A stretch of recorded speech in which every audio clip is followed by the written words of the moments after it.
사람들이 보통 노후 준비라고 하면 가장 먼저 떠올리는 게 뭘까요? 연금이요. 그리고 집입니다. 실제로도 많은 분들이 이렇게 말하십니다. 나는 연금도 있고 살 집도 있으니 괜찮다고요.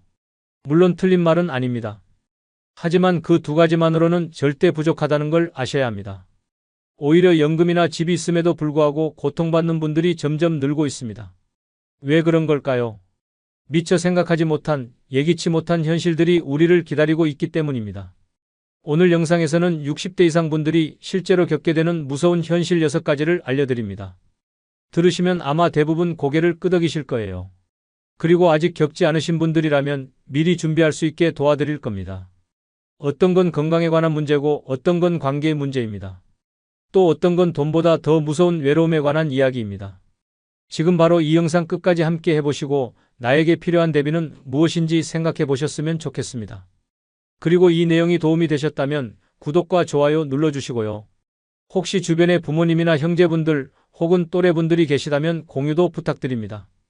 단 한 사람이라도 이 내용을 미리 알고 준비하신다면 그건 정말 큰 변화가 될 수 있습니다. 자, 그럼 이제 본격적으로 6가지 현실과 그 대처법을 하나씩 알아보겠습니다. 시작합니다. 나이가 들수록 주변 사람들과의 관계는 점점 줄어들게 됩니다. 젊었을 때는 학교 친구, 직장 동료, 동네 이웃과 자주 어울리게 되죠. 하지만 퇴직을 하고 나면 자연스럽게 그런 연결들이 끊어집니다. 자주 만나던 친구들도 각자 사정이 생기고 바쁘다는 이유로 연락이 뜸해집니다. 가족 역시 마찬가지입니다. 자식들도 나이가 들고 자기 삶을 살다 보면 부모를 챙기기가 어려워집니다. 실제로 70대 이상 부모님과 연락을 자주 하는 자녀는 전체 중 절반도 되지 않는다고 합니다. 명절이나 특별한 날 외에는 연락을 거의 안 하는 경우가 많죠. 그럴 때 느끼는 감정은 생각보다 깊고 오래갑니다. 내가 필요할 때만 찾는 존재가 된 건 아닌가 하는 생각이 들기도 합니다. 시간이 흐르면서 마음을 닫게 되고 결국은 스스로 사람을 멀리하게 됩니다. 관계는 노력하지 않으면 금세 끊어집니다. 한번 멀어진 관계는 다시 회복하기가 생각보다 어렵습니다. 그래서 더 늦기 전에 작은 연락 하나라도 먼저 건네는 게 중요합니다. 나이 들수록 외로움은 단순한 감정 문제가 아니라 건강 문제로 이어집니다. 외로움은 심장병, 우울증, 치매 발병 위험까지 높인다고 합니다. 가까운 사람들과 자주 소통하는 것만으로도 노후 삶의 질이 달라집니다. 친구 한 명, 가족 한 명만이라도 계속 연결을 유지하는 노력이 필요합니다. 그게 나중에 큰 버팀목이 되어줄 수 있습니다. 관계는 많지 않아도 됩니다. 단 한 명이라도 진심으로 연결되어 있다면 충분합니다. 대부분의 사회적 관계는 직장, 모임, 종교활동처럼 특정한 공간에서 형성됩니다. 그런데 은퇴와 함께 그런 공간에서 자연스럽게 멀어지게 됩니다. 매일 가던 직장이 사라지면 동료들과의 자연스러운 만남도 끊깁니다. 소속된 자리가 없으면 내 존재도 애매해지는 기분을 느끼게 됩니다. 사회에서 한 발짝씩 물러나게 되는 거죠. 처음엔 편하고 좋다고 생각할 수 있습니다. 하지만 시간이 지나면 공허함이 찾아옵니다. 누군가 나를 필요로 하지 않는다는 느낌은 생각보다 강한 스트레스를 줍니다. 사회적 관계가 줄어들면 삶의 활력도 함께 줄어듭니다. 아침에 일어날 이유조차 흐릿해지는 날이 생기기 시작합니다.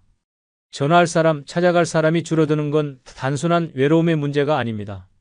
그것은 내가 세상과 연결되어 있는 끈이 끊어지는 것입니다. 실제로 고령자 우울증의 주요 원인 중 하나가 바로 이 사회적 고립입니다. 누구와도 연결되지 않았다는 감정은 건강에도 부정적인 영향을 줍니다. 작은 모임 하나라도 유지하는 게 중요한 이유입니다. 예를 들어 동네 마을회관, 주민센터, 종교 모임 같은 공간은 좋은 기회가 됩니다. 내 이야기를 들어주고 나도 누군가의 이야기를 들어줄 수 있는 관계는 반드시 필요합니다. 너무 거창할 필요 없습니다. 가까운 이웃과의 짧은 대화도 충분히 큰 힘이 됩니다. 사회적 연결은 의지로 만들어가는 것입니다. 나이가 들수록 연결은 선택이 아니라 생존입니다. 사람은 혼자 살 수 없는 존재입니다. 아무리 경제적으로 여유 있어도 외로움을 해결해 주진 못합니다. 외로움은 몸보다 먼저 마음을 무너뜨립니다.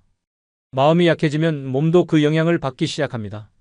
실제로 외로운 사람은 그렇지 않은 사람보다 사망률이 높다고 알려져 있습니다. 심리적인 고립은 심장병, 고혈압, 면역력 저하와도 관련이 깊습니다. 혼자 밥을 먹는 일상이 반복되면 식욕도 떨어집니다.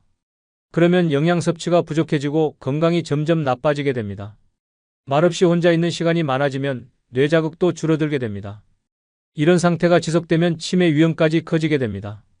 고립감은 단순한 감정이 아니라 생리적인 변화로 이어지는 무서운 문제입니다. 누군가와의 대화, 웃음, 공감은 약보다 더 강한 치유제가 됩니다. 요즘은 온라인으로도 모임이 가능합니다. 스마트폰이 어렵다면 가족이나 지인에게 도움을 요청해 보는 것도 좋은 방법입니다. 문자 한 통, 영상통화 한 번이 큰 힘이 될 수 있습니다. 외로움을 줄이는 가장 좋은 방법은 하루에 한 사람이라도 소통하는 겁니다. 안부를 묻고 근황을 나누는 그 짧은 순간이 삶의 활력을 줍니다. 건강을 챙기기 위해 운동을 하듯 관계도 꾸준한 관리가 필요합니다. 외로움은 참는다고 사라지지 않습니다. 용기 내어 먼저 손 내밀 때 외로움은 조금씩 줄어듭니다. 건강은 어느 날 갑자기 무너지지 않습니다. 대부분 서서히 아주 조용히 무너집니다. 특히 60대 이후에는 당뇨, 고혈압, 관절염 같은 만성질환이 하나둘씩 찾아옵니다. 처음엔 그냥 피곤해서 그런가 싶지만 나중엔 일상이 바뀔 만큼 힘들어집니다. 당뇨는 혈당 조절이 잘 안 되면 시력 저하나 신장 질환으로 이어질 수 있습니다. 고혈압은 뇌출혈이나 심장 질환으로 이어질 수 있어서 정말 주의해야 합니다. 관절염은 무릎이 붓고 걷는 것도 어려워져서 외출이 꺼려지게 됩니다. 이렇게 하나라도 걸리면 나머지도 함께 무너지기 시작합니다. 그런데 문제는 이 병들이 초반엔 거의 증상이 없다는 겁니다. 그래서 몸이 괜찮다고 생각하고 방치하는 경우가 많습니다. 병원은 아플 때만 가는 곳이 아니란 걸 꼭 기억해야 합니다. 특히 60대 이후에는 정기검진이 필수입니다. 조기 발견하면 생활 습관만 바꿔도 관리가 가능한 경우가 많습니다. 반대로 늦게 발견되면 약을 계속 먹거나 수술까지 필요할 수도 있습니다. 그래서 지금 아프지 않아도 관리하는 습관이 중요합니다. 매일 걷기, 짠 음식 줄이기, 규칙적인 수면은 큰 도움이 됩니다. 만성질환은 겉으로는 멀쩡해 보여도 속에서는 계속 진행됩니다. 나중에 후회하지 않으려면 지금부터라도 건강관리를 시작해야 합니다. 조금 귀찮고 번거롭더라도 내 몸을 위한 투자라고 생각해 보세요. 건강은 잃고 나서 후회해도 되돌릴 수 없습니다. 연금을 받는다고 해도 매달 병원비와 약값을 감당하기는 쉽지 않습니다. 특히 만성질환을 가지고 있으면 매달 병원에 몇 번씩 가야 하는 경우가 많습니다. 병원에 가는 횟수가 늘어나면 교통비까지 부담이 됩니다. 약도 한두 가지가 아니라 여러 가지를 장기적으로 복용하게 됩니다. 한 달에 몇만 원씩 들어가는 약값이 쌓이면 생각보다 큽니다. 건강보험이 있더라도 본인 부담금이 꽤 되는 경우가 많습니다. 연금으로는 생계비도 빠듯한데 병원비까지 나가면 생활이 더 힘들어집니다. 갑자기 큰 병이라도 생기면 의료비가 수백만 원이 넘을 수도 있습니다. 특히 중증 질환에 걸리면 장기 입원이 필요해 더 큰 부담이 됩니다. 이런 상황을 대비해 실손보험이나 건강보험을 다시 한번 점검해 보는 것이 좋습니다. 하지만 보험도 나이가 많으면 가입이 어렵거나 보험료가 너무 높아집니다.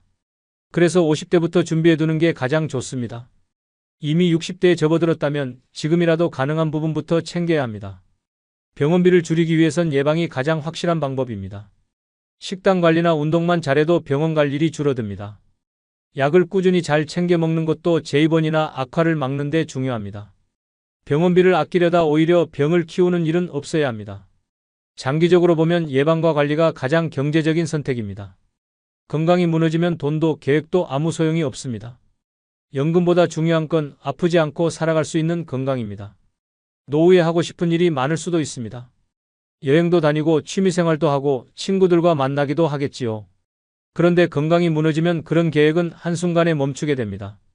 몸이 아프면 외출하는 것조차 부담스럽습니다. 하루의 대부분을 침대나 병원에서 보내야 할 수도 있습니다. 계획은 있지만 실천할 수 없는 상황이 되는 거죠. 사람을 만나는 것도 줄어들고 점점 고립되는 삶이 됩니다. 건강이 무너지면 자신감도 같이 떨어집니다. 내가 예전처럼 움직일 수 없다는 사실이 자존감을 무너뜨립니다.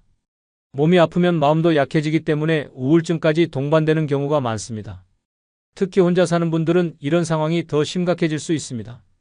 처음엔 작은 통증이었지만 관리하지 않으면 커다란 병으로 커질 수 있습니다.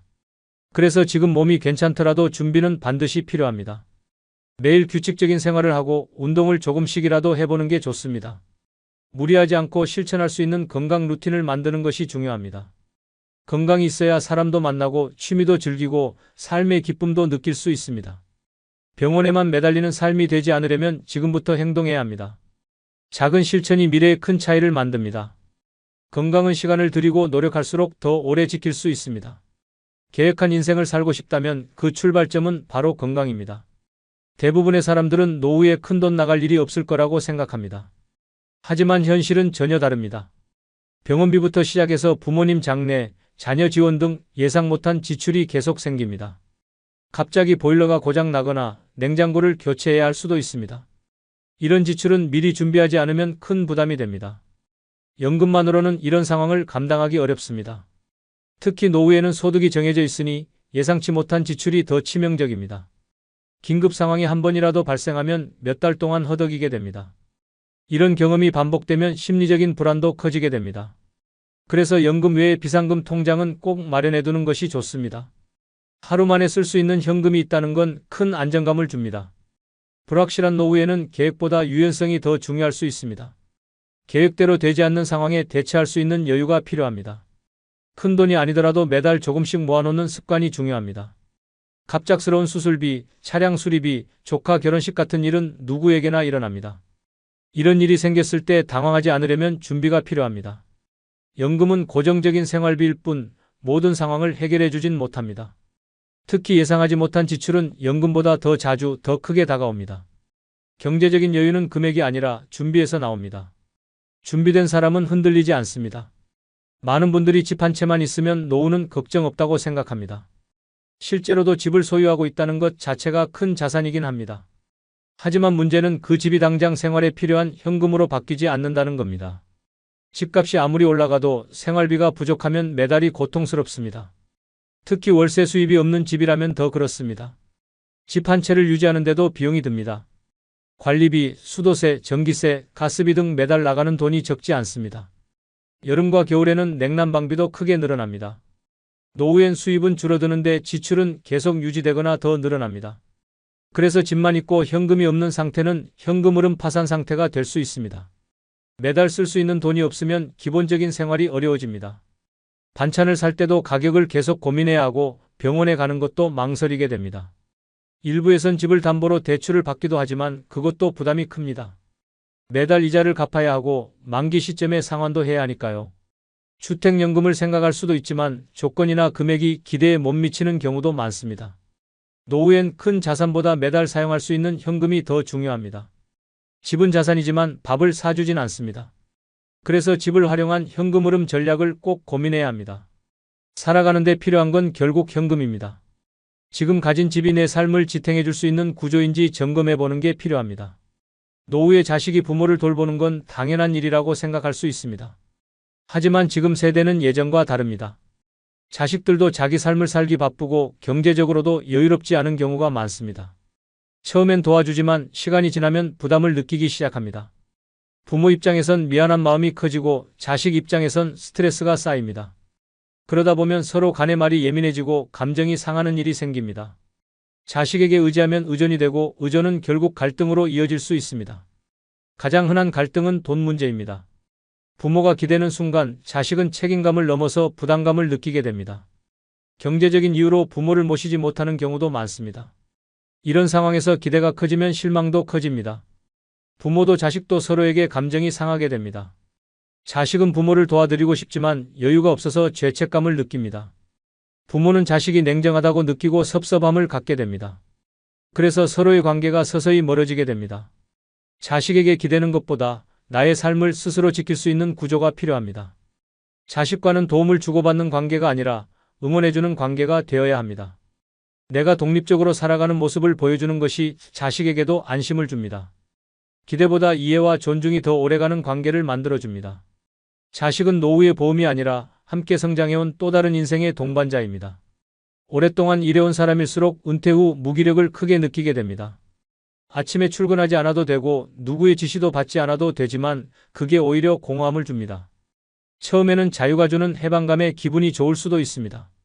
하지만 며칠만 지나면 이제 나는 뭘 해야 하지? 라는 생각이 떠오릅니다.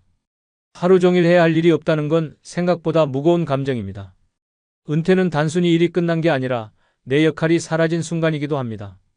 집에서 시간을 보내더라도 보람을 느끼기 어렵고 그냥 흘러가는 시간처럼 느껴집니다. 무기력은 점점 피로감, 의욕 저하, 우울감으로 이어질 수 있습니다. 사람과의 대화가 줄어들면 이런 감정은 더 깊어집니다. 무기력한 삶이 반복되면 나중엔 자신을 돌보는 의지도 줄어듭니다. 그래서 은퇴 후에는 반드시 나만의 일과를 다시 짜야 합니다. 아주 사소한 일이라도 매일 할 수 있는 루틴이 필요합니다. 예를 들어 아침마다 산책을 하거나 신문을 소리내어 읽는 것도 좋습니다. 취미 활동을 정기적으로 하거나 동네 봉사활동에 참여하는 것도 좋은 방법입니다. 중요한 건 내가 아직 세상과 연결되어 있다는 느낌입니다. 할 일이 있다는 것만으로도 삶의 에너지가 생깁니다. 은퇴는 끝이 아니라 또 다른 시작이 될 수 있어야 합니다. 시간을 보내는 게 아니라 삶을 살아가는 방식으로 바꾸는 것이 필요합니다. 무기력을 방치하면 마음과 몸 모두 병들게 됩니다. 지금부터라도 하루의 목적을 만들어 보는 것이 중요합니다.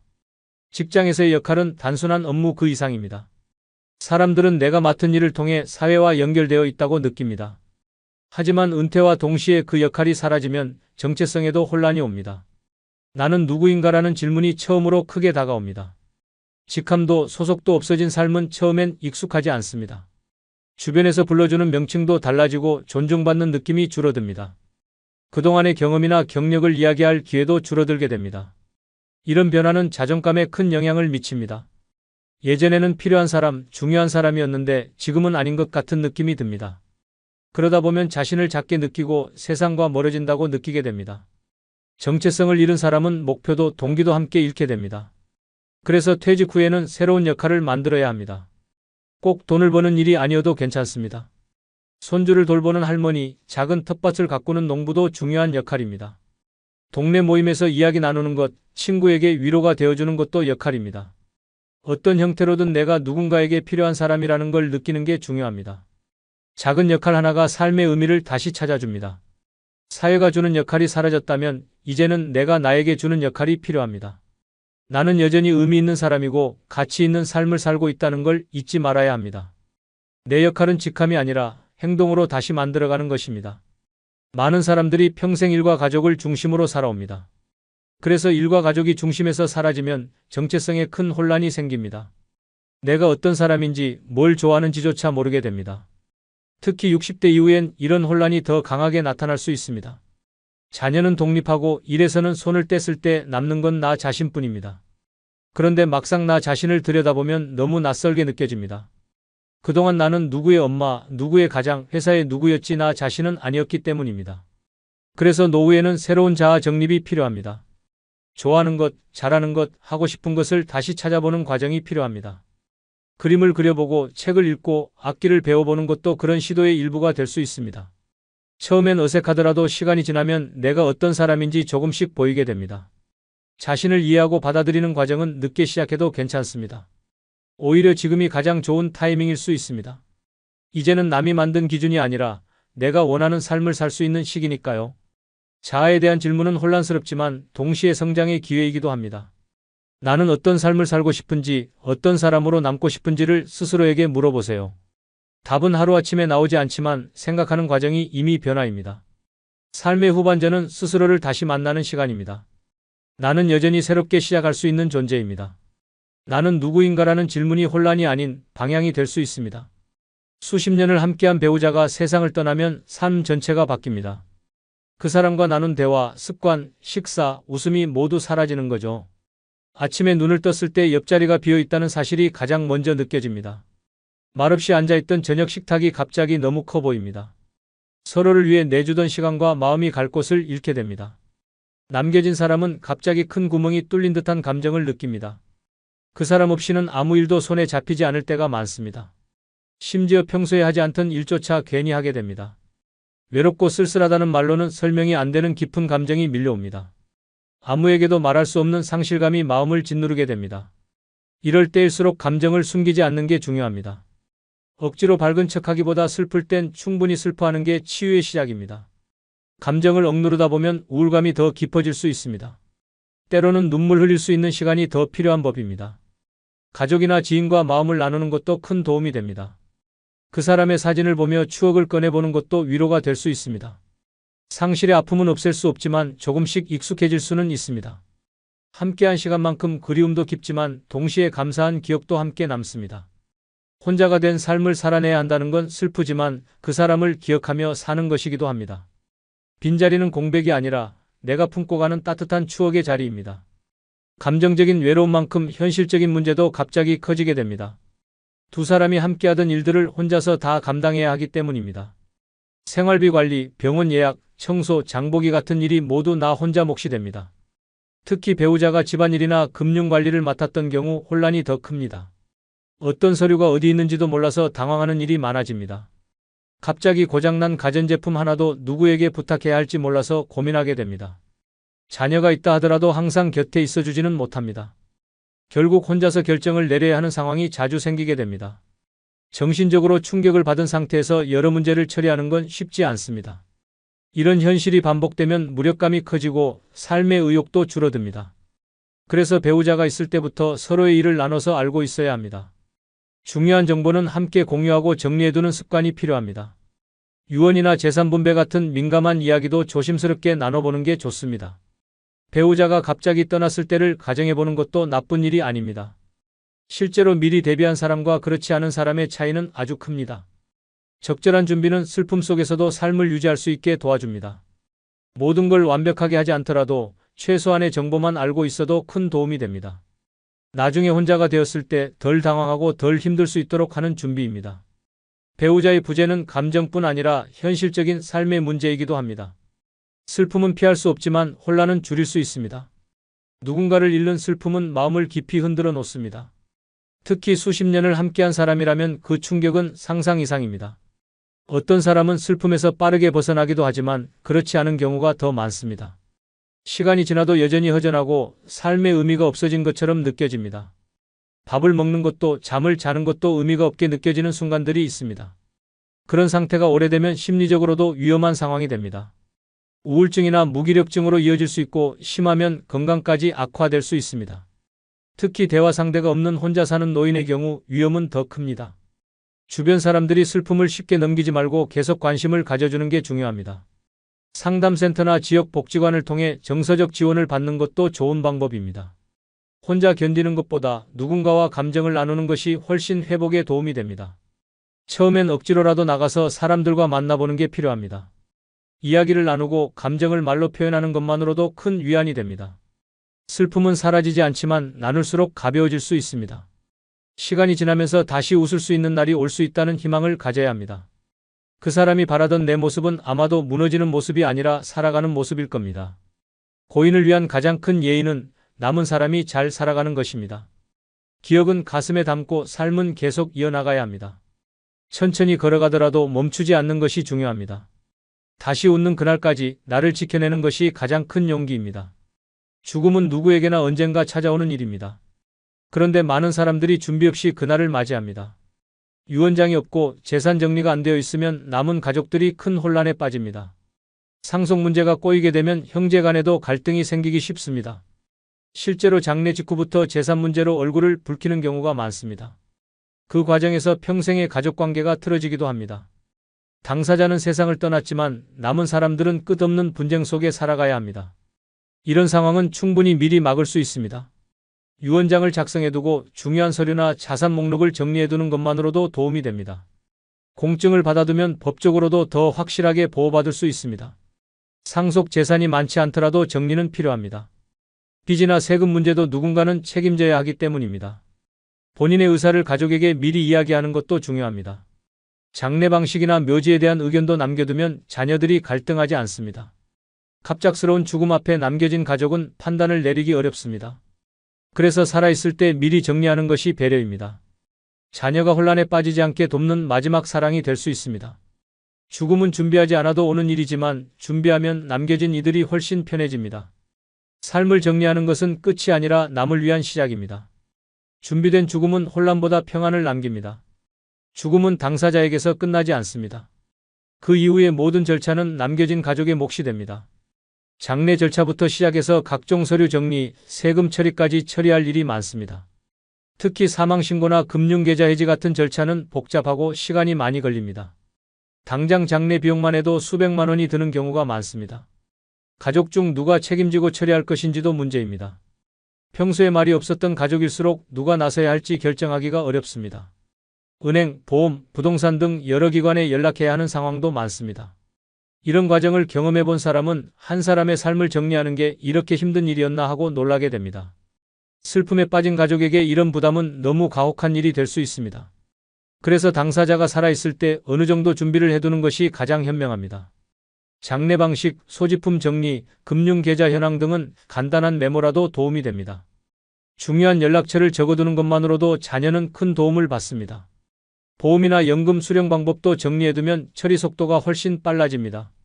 아무것도 남기지 않으면 가족들은 갈피를 잡기 어렵습니다. 특히 외동자녀나 멀리 사는 자녀에게 모든 부담이 몰릴 수도 있습니다. 살아있을 때 나 없을 때를 위한 메모 하나가 가족을 살릴 수 있습니다. 이는 사랑하는 사람에게 남기는 마지막 배려입니다. 삶을 마무리하는 일까지 스스로 책임지는 모습은 존경받을 일입니다. 남은 가족에게 짐이 아니라 힘이 되어주는 삶의 마무리를 생각해 봐야 합니다. 많은 사람들이 죽음은 운명이라고 생각하고 준비하지 않습니다. 하지만 죽음도 삶의 일부이기 때문에 준비가 필요합니다. 어떻게 떠날 것인지, 무엇을 남길 것인지 생각해 보는 시간은 소중합니다. 준비된 죽음은 삶을 더 의미 있게 만들어줍니다. 내 삶의 끝을 어떻게 맞이할지를 스스로 정할 수 있다면 훨씬 평온해집니다. 예를 들어 연명치료를 받을지 말지에 대한 의사결정도 필요합니다. 요양시설에 들어갈 계획이 있다면 미리 알아보고 신청해두는 것이 좋습니다. 죽음을 준비한다고 해서 우울하거나 어두운 일은 아닙니다. 오히려 내 삶을 돌아보고 정리하는 기회가 될 수 있습니다. 죽음이라는 주제를 멀리할수록 나중엔 더 큰 혼란이 찾아옵니다. 가까운 사람들과도 이런 이야기를 자연스럽게 나눌 수 있어야 합니다. 자녀에게도 내 바람을 솔직하게 전해보는 것이 좋습니다. 죽음에 대한 준비는 삶을 더 건강하고 가치 있게 살아가게 합니다. 재산 정리뿐 아니라 내가 소중하게 여긴 가치나 생각도 남겨줄 수 있습니다. 영상이나 편지로 내 이야기를 남겨두는 것도 하나의 방법입니다. 죽음을 맞이할 준비가 되어 있다는 건 삶에 대한 자신감이기도 합니다.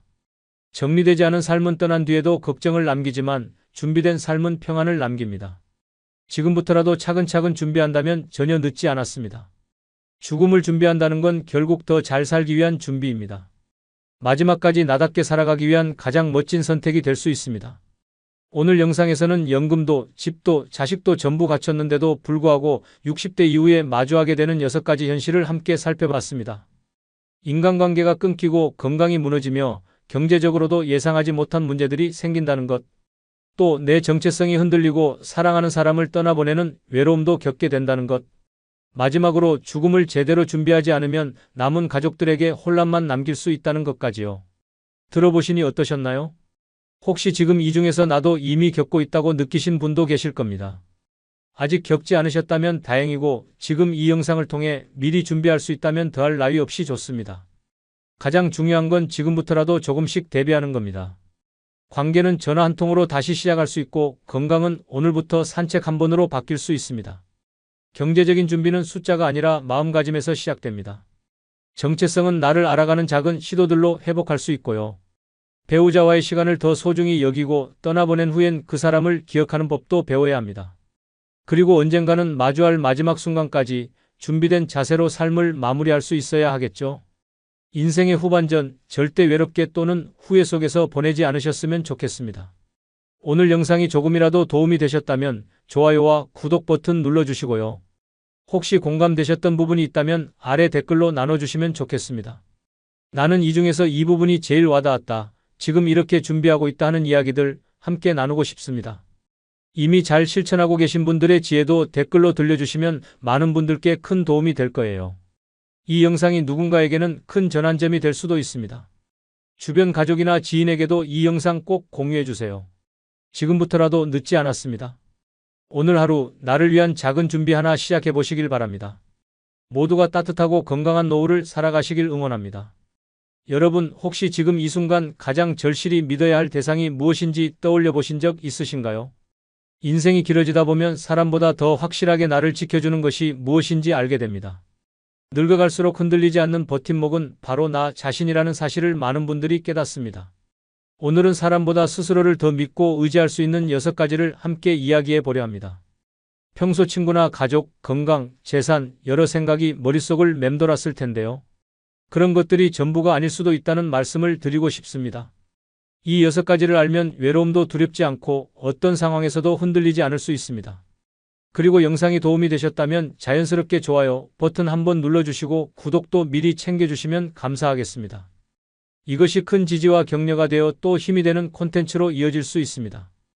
지금부터 차분히 이야기를 나눠볼 테니 편안한 마음으로 함께 들어주시면 좋겠습니다. 먼저 6가지 중 첫 번째 이야기를 시작해 보겠습니다. 사람은 누구나 나이가 들수록 점점 외로움을 느낀다고 합니다. 자식이 있어도 바쁘고 배우자가 있어도 말이 안 통할 때가 생깁니다. 그럴 때 문득 생각나는 사람이 바로 친구입니다. 젊을 땐 친구가 많았지만 나이가 들면 마음을 터놓고 얘기할 사람은 많지 않습니다. 나를 평가하거나 비교하지 않고 그냥 내 이야기를 들어주는 친구가 그립습니다. 특별한 이유 없이 밥 한 끼 하자고 전화할 수 있는 사람이 있다는 건 큰 복입니다. 체면을 내려놓고 말없이 함께 앉아 있을 수 있는 그런 친구가 소중한 거죠. 그런 친구는 말로 설명하지 않아도 마음을 알아차립니다. 연락이 뜸해도 어색하지 않고 만나면 어제 만난 듯 편안한 사이가 진짜 친구입니다. 젊을 땐 어울리는 친구가 많아도 나이 들면 걸을 사람은 거르게 됩니다. 결국 마음 남는 사람 한 명이 가장 큰 위로가 됩니다. 나이 들어서도 마음 편히 쏙 얘기할 수 있는 친구가 한 명만 있어도 든든합니다. 그 한 명과 나누는 밥 한 끼, 차 한 잔이 삶의 에너지가 되기도 합니다. 혼자 사는 시간이 많아질수록 친구와의 만남이 점점 더 값지게 느껴집니다. 친구 앞에서는 눈물도 웃음도 한숨도 자연스럽습니다. 가식 없이 내 모습을 그대로 보여줄 수 있는 관계는 흔치 않습니다. 무언가를 해주지 않아도 그냥 옆에 있어주는 사람이 필요할 때가 있습니다. 그 사람이 바로 평생을 두고 이어온 친구일 가능성이 큽니다.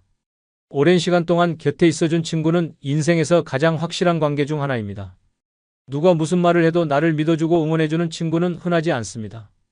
때로는 가족보다 더 깊은 이해를 주는 존재이기도 합니다.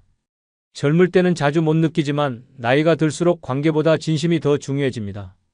그런 진심을 나눌 수 있는 친구가 있는 삶은 결코 외롭지 않습니다.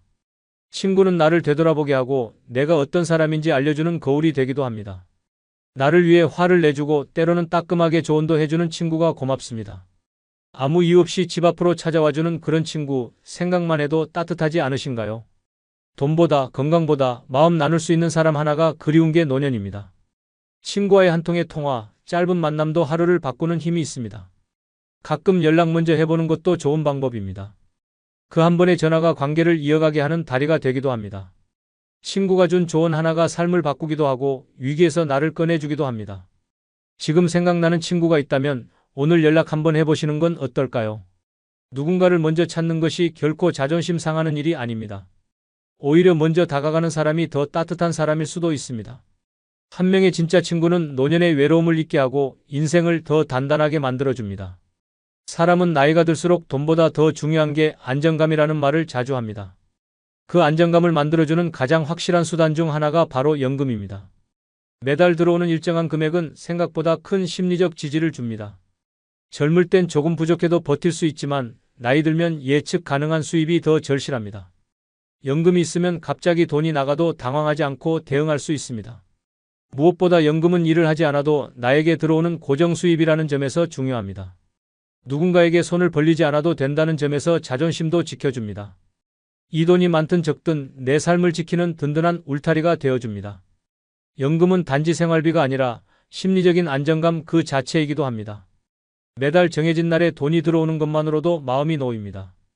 예상치 못한 병원비나 생활비가 생겨도 크게 흔들리지 않게 됩니다. 연금은 나를 위한 안전장치이자 자립의 근거가 됩니다. 자식에게 부담을 주지 않고도 내 삶을 내가 책임질 수 있다는 것, 큰 자부심입니다. 더 중요한 건 이 연금이 나를 외부의 유혹이나 위험에서도 지켜준다는 점입니다. 돈이 없으면 이상한 투자나 사기에 쉽게 휘말릴 수 있습니다. 하지만 연금이 있다면 급하지 않게 판단하고 신중해질 수 있습니다. 연금은 노후를 준비한 결과이기도 하면서 미래를 설계하는 토대이기도 합니다. 늦게라도 준비할 수 있다면 지금부터라도 챙겨두는 게 좋습니다. 국민연금, 개인연금, 퇴직연금 종류는 달라도 꾸준한 준비가 필요합니다. 많은 분들이 후회하는 것 중 하나가 연금을 더 일찍 준비하지 못한 일이라고 합니다. 월 몇만 원이 아깝다고 미루다 보면 결국 손해는 자신에게 돌아옵니다. 반대로 꾸준히 준비한 분들은 나이 들어서도 훨씬 여유 있는 삶을 살고 있습니다. 여행도 가고 문화생활도 하고 병원도 눈치 안 보고 다닐 수 있습니다. 연금이란 건 결국 나를 위한 보험이고 미래의 내가 나에게 주는 선물입니다. 특히 나이가 들면 갑자기 생기는 지출이 많아집니다. 병원비, 약값, 경조사비, 생필품 예상 못한 일이 자주 생깁니다. 연금이 있으면 그때마다 통장에서 돈 빠져나가는 걱정을 덜 수 있습니다. 무언가를 꾸준히 준비한 사람은 결국 흔들리지 않습니다. 매달 일정하게 들어오는 돈은 마음을 지켜주는 방패입니다. 자식에게 기대는 마음을 줄일 수 있다는 점에서 관계도 훨씬 건강해집니다. 연금이 있으니 자식에게 미안해하지 않고 서로 좋은 관계를 유지할 수 있습니다. 마음이 여유로우면 말도 부드러워지고 얼굴도 밝아집니다. 지금부터라도 내 이름으로 들어오는 연금 하나쯤은 꼭 만들어 보시길 바랍니다.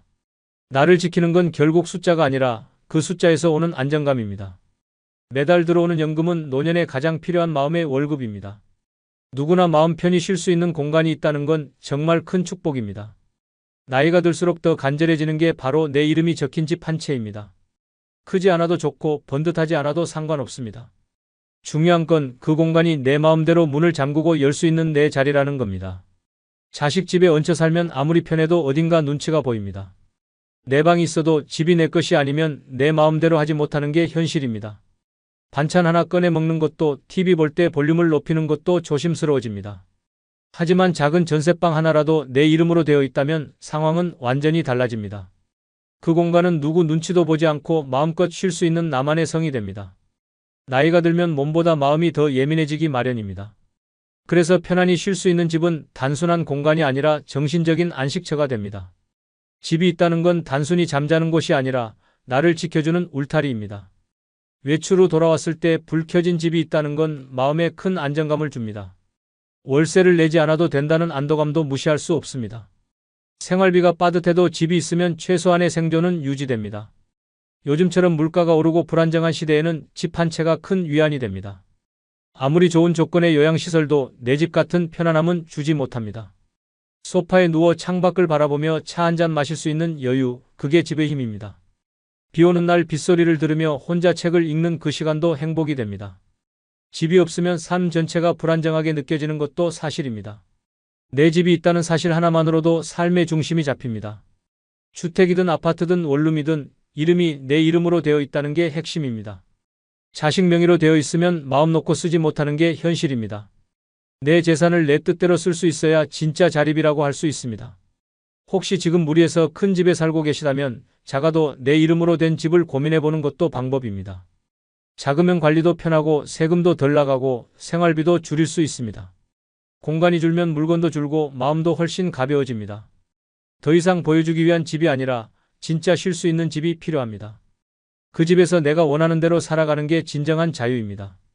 집이 없으면 어디에도 내 마음 둘 곳이 없습니다. 내 이름으로 된 작은 집 하나가 외로움을 줄여주고 자존감을 높여줍니다. 몸이 아프거나 긴급 상황이 생겼을 때도 내 집이 있다는 건 큰 힘이 됩니다. 자식에게 미안해하지 않고 누군가에게 민폐가 되지 않는 삶이 가능합니다. 늦었더라도 지금부터라도 내 이름을 다시 적어보는 노력이 필요합니다. 내 이름의 작은 집은 결국 노년의 삶을 지켜주는 가장 현실적인 무기입니다. 나이가 들수록 돈 관리가 더 중요해지는 건 모두가 공감하는 부분입니다. 그런데 정작 돈을 다루는 방법을 제대로 배운 적이 없는 분들이 많습니다. 그래서 사기를 당하거나 손해를 보거나 엉뚱한 데 돈을 쓰게 되곤 합니다. 대부분은 모르기 때문에 당하고 몰라서 잃습니다. 특히 노년에는 금융사기의 표적이 되기 쉬워 더욱 주의가 필요합니다. 새로운 제안이나 투자 이야기를 들으면 무조건 조심해야 합니다. 그럴 때 나를 지켜주는 것이 바로 기본적인 금융 지식입니다. 아주 간단한 것만 알아도 피해를 막을 수 있습니다. 예를 들어 통장 비밀번호를 타인에게 절대 알려주지 않는 건 기본 중의 기본입니다. 요즘은 보이스피싱도 점점 더 교묘해지고 있습니다. 아는 번호로 전화가 와도 이상한 내용이면 바로 끊는 게 맞습니다. 금융상품을 권유하는 전화는 대부분 거절하는 게 안전합니다. 좋은 조건이라고 해도 무조건 서명하거나 계좌를 넘기면 안 됩니다. 문자로 온 링크를 함부로 누르지 않는 것도 중요한 습관입니다. 요즘은 스마트폰 하나로 모든 금융거래가 되기 때문에 보안이 더욱 중요합니다. 생년월일, 주민등록번호, 주소 같은 개인정보는 꼭 지켜야 합니다. 혹시나 나도 모르게 유출된 경우가 있다면 금융기관에 바로 알려야 합니다. 통장 잔고나 카드 내역은 주기적으로 확인하는 것이 좋습니다. 낯선 거래가 있으면 바로 신고하고 정지시키는 게 피해를 줄이는 방법입니다. 금융상품은 반드시 공인된 기관을 통해 가입해야 안전합니다. 아는 사람이나 지인이 권유하는 경우라도 무조건 한 번 더 확인하는 습관이 필요합니다. 자식이든 친척이든 돈을 빌려달라고 할 땐 계약서를 써두는 게 좋습니다. 정이 먼저라는 생각으로 그냥 넘기다 보면 나중에 관계도 깨지고 돈도 잃게 됩니다. 현금을 많이 들고 다니는 것도 위험하니 꼭 필요할 때만 챙기시는 게 좋습니다. 요즘은 체크카드나 간단한 모바일 결제도 꽤 편리하고 안전하게 사용할 수 있습니다. 은행에 갈 땐 반드시 공인된 창구에서만 상담하고 서류는 복사해서 보관해 두세요. 인터넷 뱅킹도 사용법을 익히면 훨씬 편리하고 스스로 관리하기 쉬워집니다. 무조건 어렵다고 피하지 말고 조금씩 배워두는 게 결국 나를 지키는 길입니다. 주변에서 도움을 요청할 때는 반드시 내용을 확인하고 결정하셔야 합니다. 금융상품에 가입할 때는 설명서를 꼼꼼히 읽고 이해되지 않으면 물어보셔야 합니다. 부끄러워하지 말고 모르면 물어보는 사람이 가장 똑똑한 사람입니다. 은행 직원에게 여러 번 물어보더라도 내 돈을 지키는 일인데 주저할 필요 없습니다. 기초적인 금융 지식만 있으면 불안한 마음도 많이 줄어듭니다. 돈은 벌기도 어렵지만 지키는 건 더 어렵기 때문에 제대로 아는 것이 중요합니다. 금융 지식은 나를 속이지 않게 만들고 평생 나를 지켜주는 힘이 되어줍니다. 나이가 들수록 가장 절실하게 느껴지는 건 건강이라는 말 누구나 공감하실 겁니다. 하지만 그 건강 중에서도 가장 먼저 무너지는 건 바로 움직임입니다. 두 다리로 걷고 두 손으로 밥을 먹고 스스로 일어나는 그 능력이 생각보다 중요합니다. 조금만 넘어져도 큰일로 이어지고 누워있는 시간이 길어지면 회복이 점점 더 어려워집니다. 한번 누우면 다시 일어나기까지 몇 배의 시간이 걸리는 게 현실입니다. 그래서 노년의 가장 중요한 건강 지표는 혼자 일어날 수 있는가입니다. 걷는 힘이 약해지면 외출도 줄고 활동도 줄고 결국 사람도 멀어지게 됩니다. 다리가 아프거나 힘이 없으면 병원 가는 것도 귀찮아지고 결국 병을 키우게 됩니다. 손에 힘이 없으면 일상생활 자체가 어려워지고 자존감도 낮아지게 됩니다. 작고 가벼운 물건 하나 들기 힘들어질 때 몸뿐 아니라 마음도 지칩니다. 움직임은 단순히 근육이 아니라 생활의 독립성과 연결되어 있습니다. 누군가의 도움 없이 생활할 수 있어야 삶이 자유롭습니다. 몸을 움직일 수 있다는 건 내 삶을 내가 컨트롤할 수 있다는 뜻입니다. 계단을 오르거나 시장을 다녀오는 일도 큰 자신감으로 이어집니다. 그래서 가볍게라도 매일 움직이는 습관이 정말 중요합니다. 거창한 운동이 아니더라도 집안에서 천천히 걷는 것부터 시작해도 좋습니다. 의자에서 천천히 앉았다 일어서는 것만 반복해도 큰 도움이 됩니다. 팔을 천천히 들어 올리고 다리를 뻗어주는 동작도 효과적입니다. 처음엔 힘들어도 꾸준히 하면 조금씩 좋아지는 게 느껴집니다. 움직이는 게 귀찮아질수록 몸은 더 빠르게 굳어갑니다. 나중에 하지라는 생각이 누워있는 시간을 앞당기는 습관이 됩니다.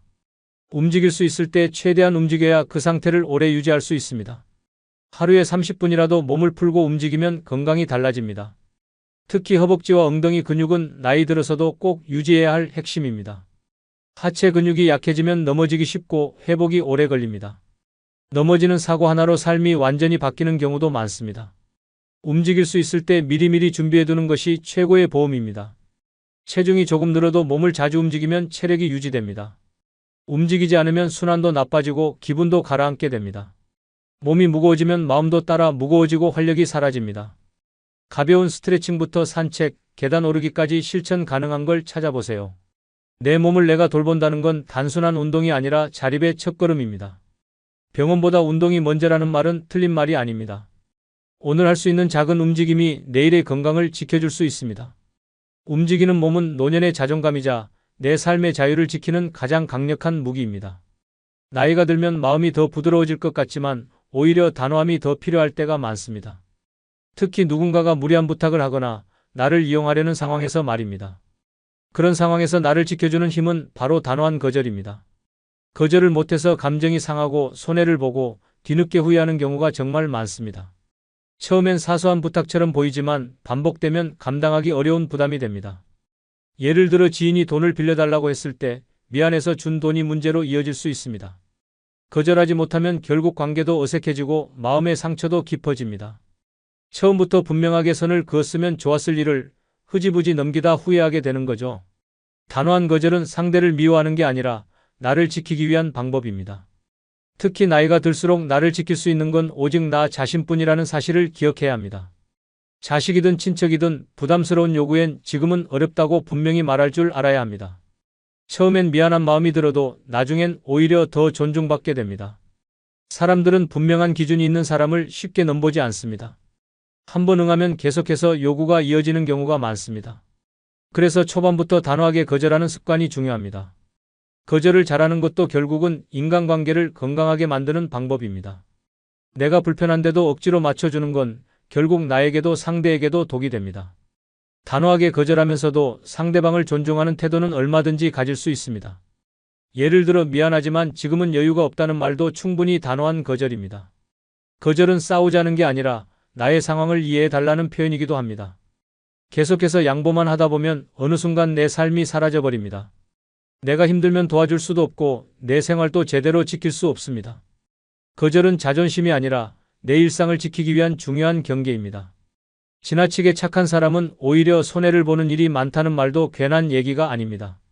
물론 도와줄 수 있다면 돕는 것이 좋지만 그 경계를 내가 정해야 합니다. 조건 없이 도와주다 보면 나중엔 그게 당연한 줄 아는 사람들도 있습니다. 그럴수록 더 늦기 전에 기준을 정하고 지킬 줄 아는 용기가 필요합니다. 특히 돈과 관련된 부탁은 신중해야 하며 가족이라도 예외는 아닙니다. 상처를 주기 싫다고 애매하게 말하면 오히려 더 큰 오해가 생길 수 있습니다. 차라리 처음부터 이건 어렵습니다 라고 말하는 것이 더 현명합니다. 거절을 잘하는 사람은 오히려 신뢰를 얻습니다. 자신의 입장을 분명히 하되 상대의 마음도 이해해주는 말투가 중요합니다. 이렇게 하면 관계도 지키고 나 자신도 지킬 수 있습니다. 거절은 나를 지키는 선택이며 상대와의 건강한 거리를 유지하는 지혜입니다. 단호한 거절은 노년에 꼭 필요한 자기 보호이자 나를 존중하는 가장 분명한 태도입니다. 지금까지 함께 나눈 6가지 이야기 마음에 잘 담아두셨나요? 친구, 연금, 집, 금융 지식, 움직이는 몸, 그리고 단호한 거절. 이 6가지는 노년을 단단하게 지켜주는 가장 현실적인 무기들입니다. 자식이나 돈보다 사람이나 기대보다 더 먼저 챙겨야 할 건 바로 나 자신입니다. 누군가에게 의지하지 않고도 내 삶을 당당하게 살아가려면 준비가 필요합니다. 그 준비는 거창한 게 아닙니다. 오늘 한 걸음씩 실천해 보는 거죠. 오늘 영상에서 나눈 내용 중에서 지금 당장 할 수 있는 것부터 시작해 보세요. 연락 끊긴 친구에게 안부 전화 한 통, 그게 시작일 수 있습니다. 연금 계좌를 다시 확인해 보는 것도 좋은 출발입니다. 집안에서 스트레칭 몇 분, 간단한 건강 체크도 훌륭한 실천입니다. 혹시 누가 무리한 부탁을 해온다면 이번엔 한번 단호하게 말해보세요. 지금부터라도 나를 위해라는 마음으로 하나씩 실천해보면 좋겠습니다. 혼자 사는 시간이 길어질수록 나를 돌보는 습관은 점점 더 중요해집니다. 오늘 나눈 내용이 누군가에겐 큰 변화의 계기가 되었으면 좋겠습니다. 혹시 오늘 영상에서 특히 공감된 부분이 있으셨다면 댓글로 나눠주세요. 이미 실천 중인 좋은 습관이 있다면 다른 분들과도 공유해 주시면 더 좋습니다. 우리는 서로의 이야기를 통해 배우고 또 서로에게 위로가 될 수 있습니다. 그리고 이 영상이 조금이라도 도움이 되셨다면 좋아요 한번 눌러주시고 앞으로도 이런 이야기 함께 나누고 싶으시다면 구독도 꼭 부탁드립니다. 주변에 이런 이야기가 필요한 분이 있다면 영상도 함께 공유해 주시면 고맙겠습니다. 인생은 나이 들수록 더 깊어지고 더 단단해집니다. 그 시간들을 더 지혜롭고 든든하게 채워가시길 응원합니다. 오늘도 함께 해주셔서 진심으로 고맙습니다. 다음 영상에서 더 따뜻하고 현실적인 이야기로 찾아뵙겠습니다. 어르신 검사를 더 받으셔야 하는데 비용은 감당하실 수 있으신가요? 보호자분이 계셔야 입원이 가능한데 혼자 오셨나요? 간병인 비용도 만만치 않은데 준비는 되셨는지요? 병원 응급실에서 들려오는 이런 말들 여러분도 한 번쯤 들어보셨을 겁니다. 아니면 앞으로 들을 수도 있고요. 오늘 이 이야기는 바로 우리 모두의 이야기입니다. 지금 이 순간 전국 병원 응급실에는 혼자 온 70대, 80대 어르신들이 계십니다. 몸은 아픈데 치료비가 걱정되어 망설이고 계신 분들이요. 자식들은 바쁘다고 돈도 없다고 연락을 피하고 계신 분들 말입니다. 참 씁쓸한 현실이죠. 평생 가족을 위해 헌신하신 분들이 정작 본인이 아플 때는 혼자 견뎌내셔야 하는 상황 말입니다. 30년 넘게 노인의학을 전공한 한 의사 선생님의 말씀이 있습니다. 병이 사람을 무너뜨리는 게 아니라고 하셨어요. 바로 돈이 없는 상태에서 병이 찾아올 때 그때가 진짜 절망의 순간이라고 하셨습니다. 생각해 보세요. 약값, 치료비, 간병비 모든 게 돈입니다. 통장에 여유가 없다면 아무리 의지가 강해도 치료받기 어려워지죠. 그러면 노후는 더 이상 여유로운 황혼이 아니라 하루하루 버티는 생존 경쟁터가 되고 맙니다. 더욱 가슴 아픈 건 돈이 없는 어르신들이 사람 대접을 제대로 받지 못한다는 현실입니다. 병원에서도 가족에게서도 심지어 본인 스스로도 위축되어 버리시죠. 하지만 여러분, 이런 얘기를 하는 이유가 절망하라고가 아닙니다. 오늘 제가 말씀드릴 6가지 위험한 순간들을 미리 알고 계시면 충분히 대비할 수 있기 때문입니다. 혹시 지금 준비가 늦었다고 생각하고 계신가요? 전혀 그렇지 않습니다. 오늘 이 방송을 끝까지 들어보시면 지금이라도 시작할 수 있는 구체적인 방법들을 알려드릴 테니까요. 특히 마지막 부분에서는 적은 돈으로도 노후를 든든하게 준비하는 실질적인 방법들을 상세히 안내해드릴 예정입니다. 여러분의 소중한 시간을 투자할 가치가 충분한 내용들이니까 꼭 끝까지 함께 해주세요. 그럼 이제 시작해 보겠습니다. 노후의 경제력을 잃었을 때 마주하게 되는 가장 비참한 순간들, 그리고 그런 상황을 피할 수 있는 현실적인 대안들에 대해 차근차근 살펴보도록 하겠습니다. 첫 번째로 말씀드릴 위험한 순간은 평생 살던 집을 떠나야 할 때입니다. 집이라는 게 단순히 잠자는 공간일까요? 절대 그렇지 않죠. 집은 우리 인생의 모든 추억이 담긴 보물상자와 같습니다. 아이들이 뛰어노는 소리, 가족이 함께 둘러앉아 식사하던 식탁, 명절 때마다 정성껏 차리던 차례상, 아픈 가족을 간병하며 밤을 지새우던 안방까지 모든 것이 그 공간에 스며들어 있거든요. 그런데 어느 날 갑자기 그 집을 떠나야 한다는 현실과 마주하게 됩니다. 관리비가 밀리고 각종 공과금이 체납되고 생활비마저 부족해지면서 말이죠. 처음엔 다른 방법이 있을 거라고 생각하시죠? 자식들한테 도움을 요청해볼까, 대출이라도 받아볼까, 아니면 좀 더 아껴서 버텨볼까 하면서요. 하지만 현실은 냉정합니다. 노년기에는 소득이 급격히 줄어들면서도 의료비, 관리비 같은 고정 지출은 오히려 늘어나거든요. 그러니까 한번 기울어진 가게는 다시 균형을 잡기가 정말 어려워집니다. 실제로 부산 해운대에서 34년을 사신 한 어르신의 이야기를 들려드릴게요. 남편분이 돌아가신 후 혼자 살게 되신 76세 할머니 이야기인데요. 처음엔 괜찮으실 거라고 생각하셨답니다. 연금은 적지만 그래도 있고 집도 있고 무엇보다 자식들에게 짐이 되지 않겠다는 의지가 강하셨거든요. 그런데 몇 개월 지나니까 현실이 다르더라고요. 기초생활비만으로는 매달 나가는 관리비랑 각종 공과금을 감당하기 어려우셨던 거예요. 처음엔 아껴서 써보려고 노력하셨어요. 난방비 아끼려고 두꺼운 옷 입고 지내시고 전기료 줄이려고 일찍 주무시고 심지어 끼니도 걸으시면서 버텨보려고 하셨죠. 하지만 그런 생활도 한계가 있더라고요. 몸이 약해지시니까 병원비는 더 나가고 혼자 사시니까 모든 일을 다 업체에 맡겨야 해서 비용은 더 들고요. 결국 공인중개사 사무소 문을 두드리셨답니다. 그때 얼마나 마음이 아프셨을까요? 평생 지켜온 보금자리를 내 손으로 내놓아야 하는 심정이요. 집이 매물로 나간 후 몇 주 동안은 잠도 제대로 못 주무셨다고 해요. 혹시 팔릴까 봐 걱정되면서도 또 한편으로는 팔리지 않으면 어떡하나 하는 불안감도 있으셨고요. 그러다 어느 날 연락이 왔어요. 집이 팔렸다고요. 그 순간 안도감과 함께 형언할 수 없는 허무함이 밀려오셨다고 합니다. 매매 대금으로 작은 원룸 보증금을 내시고 나니까 남은 돈은 얼마 되지 않더라고요. 그것도 언젠가는 바닥날 돈이니까 마음이 편하지도 않으셨고요. 새로 이사가신 원룸은 이전 아파트와 너무 달랐어요. 창문은 도로를 바라보고 있어서 하루 종일 차 소리가 시끄럽고 벽이 얇아서 옆집 소음까지 다 들리고요. 무엇보다 공간이 너무 좁아서 평생 모신 가구며 살림들을 대부분 처분하셔야 했어요. 추억이 담긴 물건들을 하나씩 버릴 때마다 마음이 찢어지는 것 같으셨다고 해요. 이사 가신 첫날 밤 그 좁은 방 구석에 앉아서 한참을 우셨다고 합니다.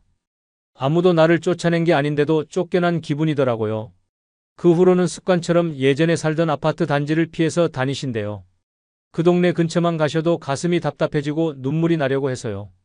가끔 친구분이 그 근처로 함께 가자고 하시면 미리 다른 길로 돌아서 가자고 부탁하신다고 해요. 아직도 마음속으로는 그 집이 본인 집인 것 같은데 이제는 갈 수 없는 곳이 되어버렸으니까요. 여러분, 이런 상황이 남의 일 같으신가요? 전혀 그렇지 않습니다. 지금 우리나라 노인 가구의 상당수가 이런 위험에 노출되어 있어요. 집은 단순한 부동산이 아닙니다. 그건 우리의 정체성이고 안전망이고 마음의 안식처예요. 그런 공간을 경제적 어려움 때문에 포기해야 한다는 건 정말 견디기 힘든 일이죠. 더욱 안타까운 건 한 번 집을 잃으면 다시 마련하기가 거의 불가능하다는 점입니다. 노년기에는 소득 능력이 제한적이니까 다시 집을 살 여력이 없거든요. 그래서 노후 준비에서 주거 안정이 그렇게 중요한 거예요. 집이 있으면 적어도 비바람은 막을 수 있고 마음의 여유도 생기거든요. 두 번째로 말씀드릴 위험한 순간은 자식들 눈치를 보며 살아야 할 때입니다. 부모와 자식 사이에 돈 문제가 끼어들면 관계가 어떻게 변하는지 아시나요? 처음에는 서로 이해하려고 노력하지만 시간이 지날수록 점점 어색해지고 불편해집니다.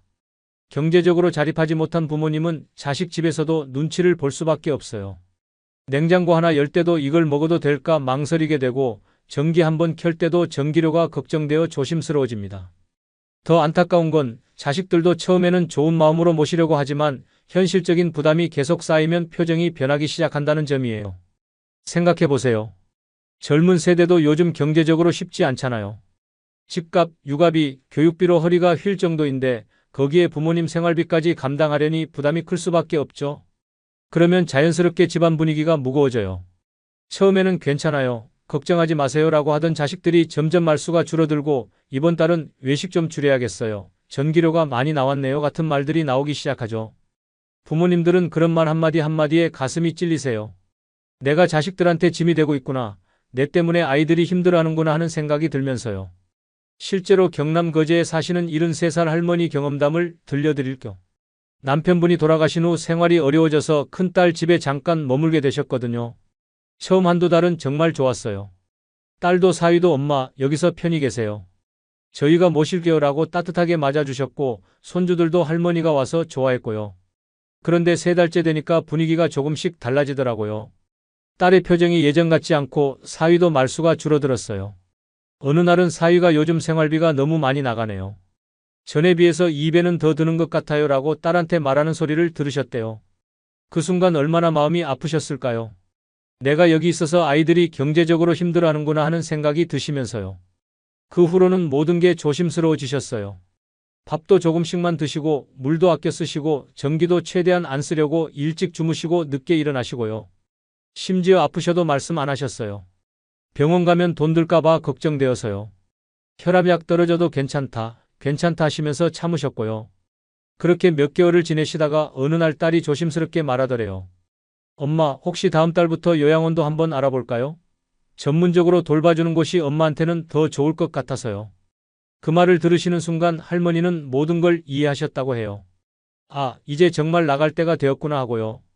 그날 밤 할머니는 밤새 울으셨답니다. 자식이 미워서가 아니라 자식한테 짐이 되는 본인이 미워서요. 결국 아파트 근처 작은 원룸을 구해서 독립하셨어요. 가스레인지도 없고 샤워 시설도 불편한 곳이었지만 적어도 눈치 보지 않고 살 수 있어서 그게 더 편하다고 하시더라고요.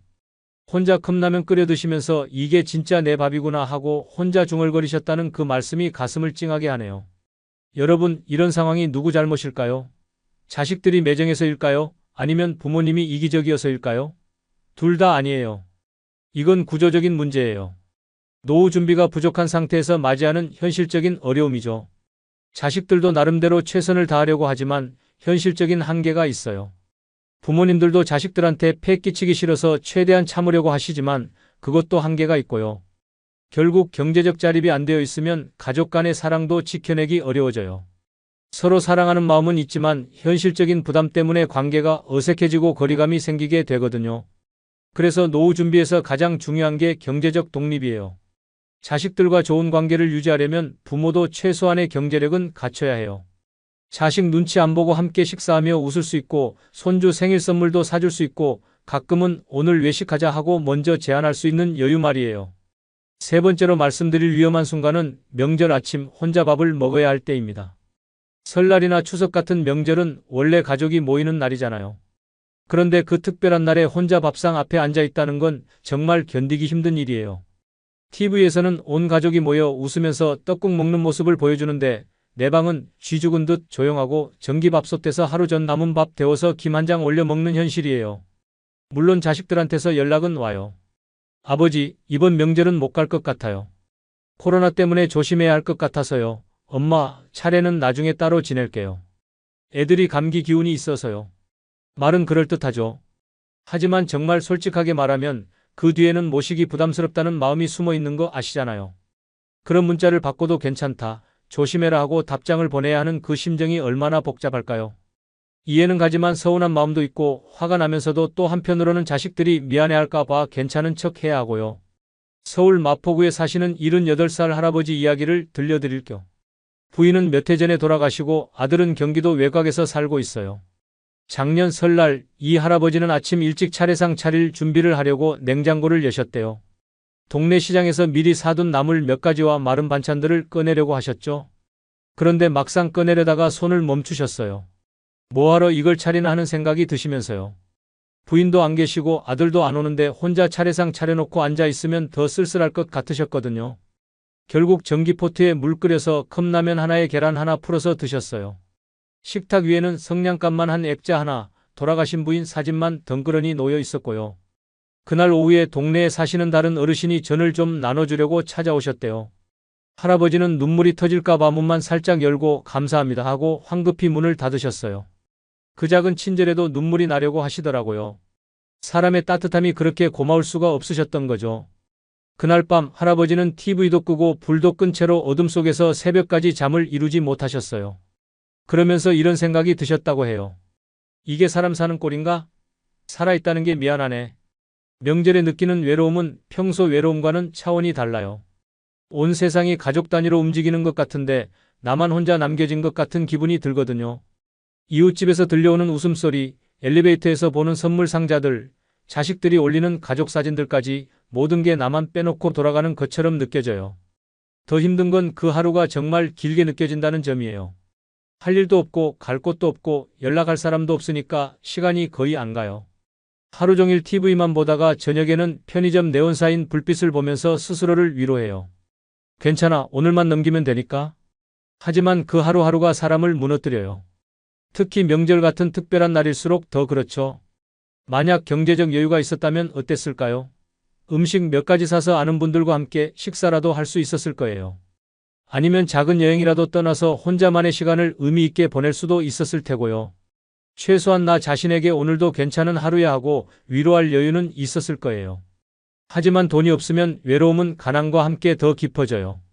선택의 여지가 없으니까 그 상황을 받아들일 수밖에 없고 그러다 보면 자존감도 함께 무너지게 되거든요. 여러분, 명절에 혼자 보내는 시간이 나쁜 건 아니에요. 때로는 조용한 시간이 필요할 수도 있고요. 하지만 그게 선택이 아니라 어쩔 수 없는 상황이라면 그건 정말 힘든 일이죠. 그래서 노후 준비를 할 때는 경제적인 것뿐만 아니라 사회적 관계도 함께 생각해야 해요. 돈이 있으면 사람들과 어울릴 기회도 더 많아지거든요. 네 번째로 말씀드릴 위험한 순간은 병원비가 부담되어서 아픈 몸을 숨겨야 할 때입니다. 여러분, 솔직히 생각해 보세요. 머리가 터질 듯 아픈데 병원 갈 돈이 없어서 그냥 참고 누워 있어야 한다면 그 삶을 과연 인간다운 삶이라고 할 수 있을까요? 경제력을 잃는다는 건 단순히 생활이 불편해지는 게 아니에요. 내 몸이 아파도 제대로 치료받을 권리조차 포기해야 하는 현실이에요. 기침 한 번 해도 병원 가야 하나 걱정하고 어지러워도 검사 받으면 돈 많이 들 텐데 하면서 망설이게 되는 거죠. 병원은 아픈 사람이 가는 곳인데 돈 있는 사람만 가는 곳처럼 느껴지는 순간 인간으로서의 존엄성이 무너지기 시작해요. 더 끔찍한 건 이런 상황이 반복되면 아예 병원 갈 용기가 사라진다는 점이에요. 몸에 이상이 있어도 그냥 참자, 약국에서 간단한 약이나 사자 하면서 스스로를 속이게 되거든요. 충북 옥천에 사시는 69살 할아버지 이야기를 들려드릴게요. 이분은 원래 허리 디스크가 조금 있으셨어요. 날씨가 추워지면 찌릿찌릿한 정도였는데 참을 만한 수준이었거든요. 그런데 병원에 가지 않으셨어요. 한 번 가면 몇만 원은 나간다면서 계속 참으셨죠. 연금도 없고 몇 해 전 부인도 돌아가셔서 혼자 사시다 보니 돈 나갈 일을 최대한 줄이는 게 생활의 전부였거든요. 그러던 어느 날 설거지를 하시다가 물기 있는 바닥에서 미끄러지셨어요. 허리가 완전히 꺾이면서 그대로 거실에 쓰러지셨는데 몸을 가누실 수가 없으셨대요. 휴대폰은 멀리 있었고 전화할 사람도 마땅히 없었어요. 그래서 이틀을 거실 바닥에서 버티셨어요. 밥도 물도 못 드시고 몸은 점점 굳어가는데 어떻게 할 방법이 없으셨던 거죠. 이틀째 되던 날 다행히 이웃분이 안부를 묻다가 발견해서 구급차로 병원에 실려가셨어요. 의사 선생님이 그러시더래요. 조금만 일찍 오셨으면 간단한 물리치료로 끝났을 텐데 지금은 수술도 어렵고 회복도 장담할 수 없어요. 결국 그 할아버지는 휠체어를 타야 하는 상황이 되셨어요. 병 자체보다도 치료 시기를 놓친 게 더 큰 문제였던 거죠. 만약 처음 아프셨을 때 병원에서 적절한 치료를 받으셨다면 어땠을까요? 지금처럼 심각한 상황까지는 가지 않았을 거예요. 하지만 돈이 없다는 이유로 초기 치료를 미루다가 결국 더 큰 비용과 고통을 감수해야 하는 상황이 된 거죠. 이런 일이 비단 특별한 경우일까요? 전혀 그렇지 않아요. 지금도 많은 어르신들이 병원비 부담 때문에 치료를 미루고 계세요. 혈압약 떨어져도 좀 더 버텨보자 하시고 당뇨약 값이 부담되어서 식이 조절로 해결해보자 하시고 무릎이 아픈데도 걷기 운동으로 좋아질 거야 하면서 참으시는 분들이 정말 많거든요. 물론 건강관리를 스스로 하시는 것도 중요해요. 하지만 전문적인 치료가 필요한 상황에서도 경제적 부담 때문에 참는다면 그건 정말 위험한 일이에요. 특히 노년기에는 작은 병도 금방 큰 병으로 발전할 수 있거든요. 면역력도 떨어지고 회복력도 예전 같지 않으니까요. 그래서 조기 발견, 조기 치료가 그렇게 중요한 거예요. 병이 커지기 전에 미리 잡아야 치료비도 적게 들고 완치 가능성도 높아지거든요.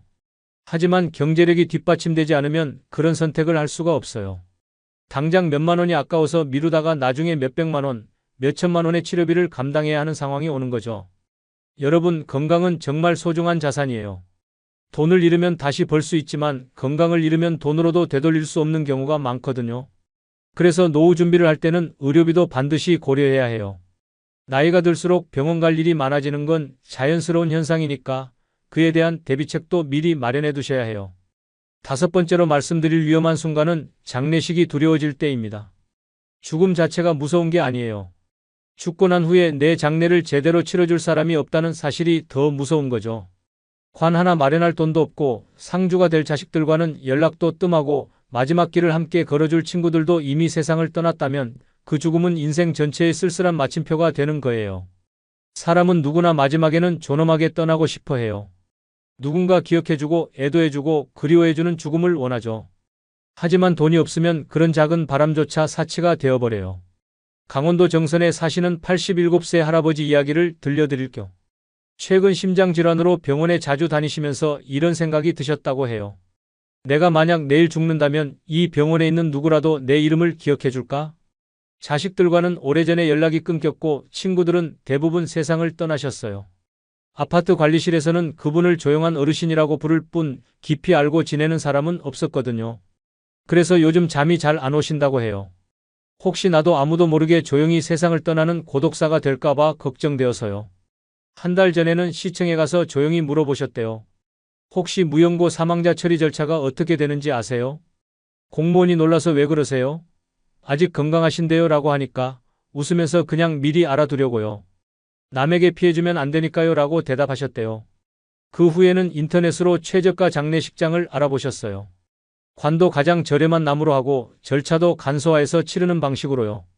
그렇게 하면 장례비가 150만 원 정도 든다고 하더라고요. 하지만 그 돈조차 지금 통장에는 없어요. 매달 30만 원 채 안 되는 기초연금으로는 생활비도 빠듯하거든요. 그래서 이제는 죽지 않기 위해서가 아니라 죽었을 때 민폐 끼치지 않기 위해서 더 조심하신다고 해요. 넘어지지 않으려고 조심하시고 외출도 줄이시고요. 그분이 하신 말씀이 가슴에 남아요. 지금 나는 사는 게 아니라 조용히 사라질 준비를 하는 중입니다. 이 말이 과장처럼 들리시나요? 전혀 그렇지 않아요. 실제로 많은 어르신들이 이런 불안 속에서 살고 계세요. 죽음을 준비한다는 건 단순히 유언장 쓰고 유품 정리하는 게 아니에요. 마지막까지 인간다운 존엄을 지킬 수 있도록 준비하는 거예요. 그런데 경제적 여유가 없으면 그런 준비조차 할 수 없어요. 장례비는 물론이고 병원비, 간병비까지 모든 게 부담이니까 아예 생각하기를 포기하게 되는 거죠. 더 안타까운 건 이런 상황에 있는 어르신들이 점점 늘어나고 있다는 점이에요. 가족관계가 소원해지고 사회적 연결고리도 약해지면서 혼자 살다가 혼자 떠나는 분들이 많아지고 있거든요. 물론 자식들이나 친구들과 관계가 좋다고 해서 모든 게 해결되는 건 아니에요. 하지만 적어도 경제적 준비가 되어 있다면 마지막 순간에 대한 불안감은 줄일 수 있을 거예요.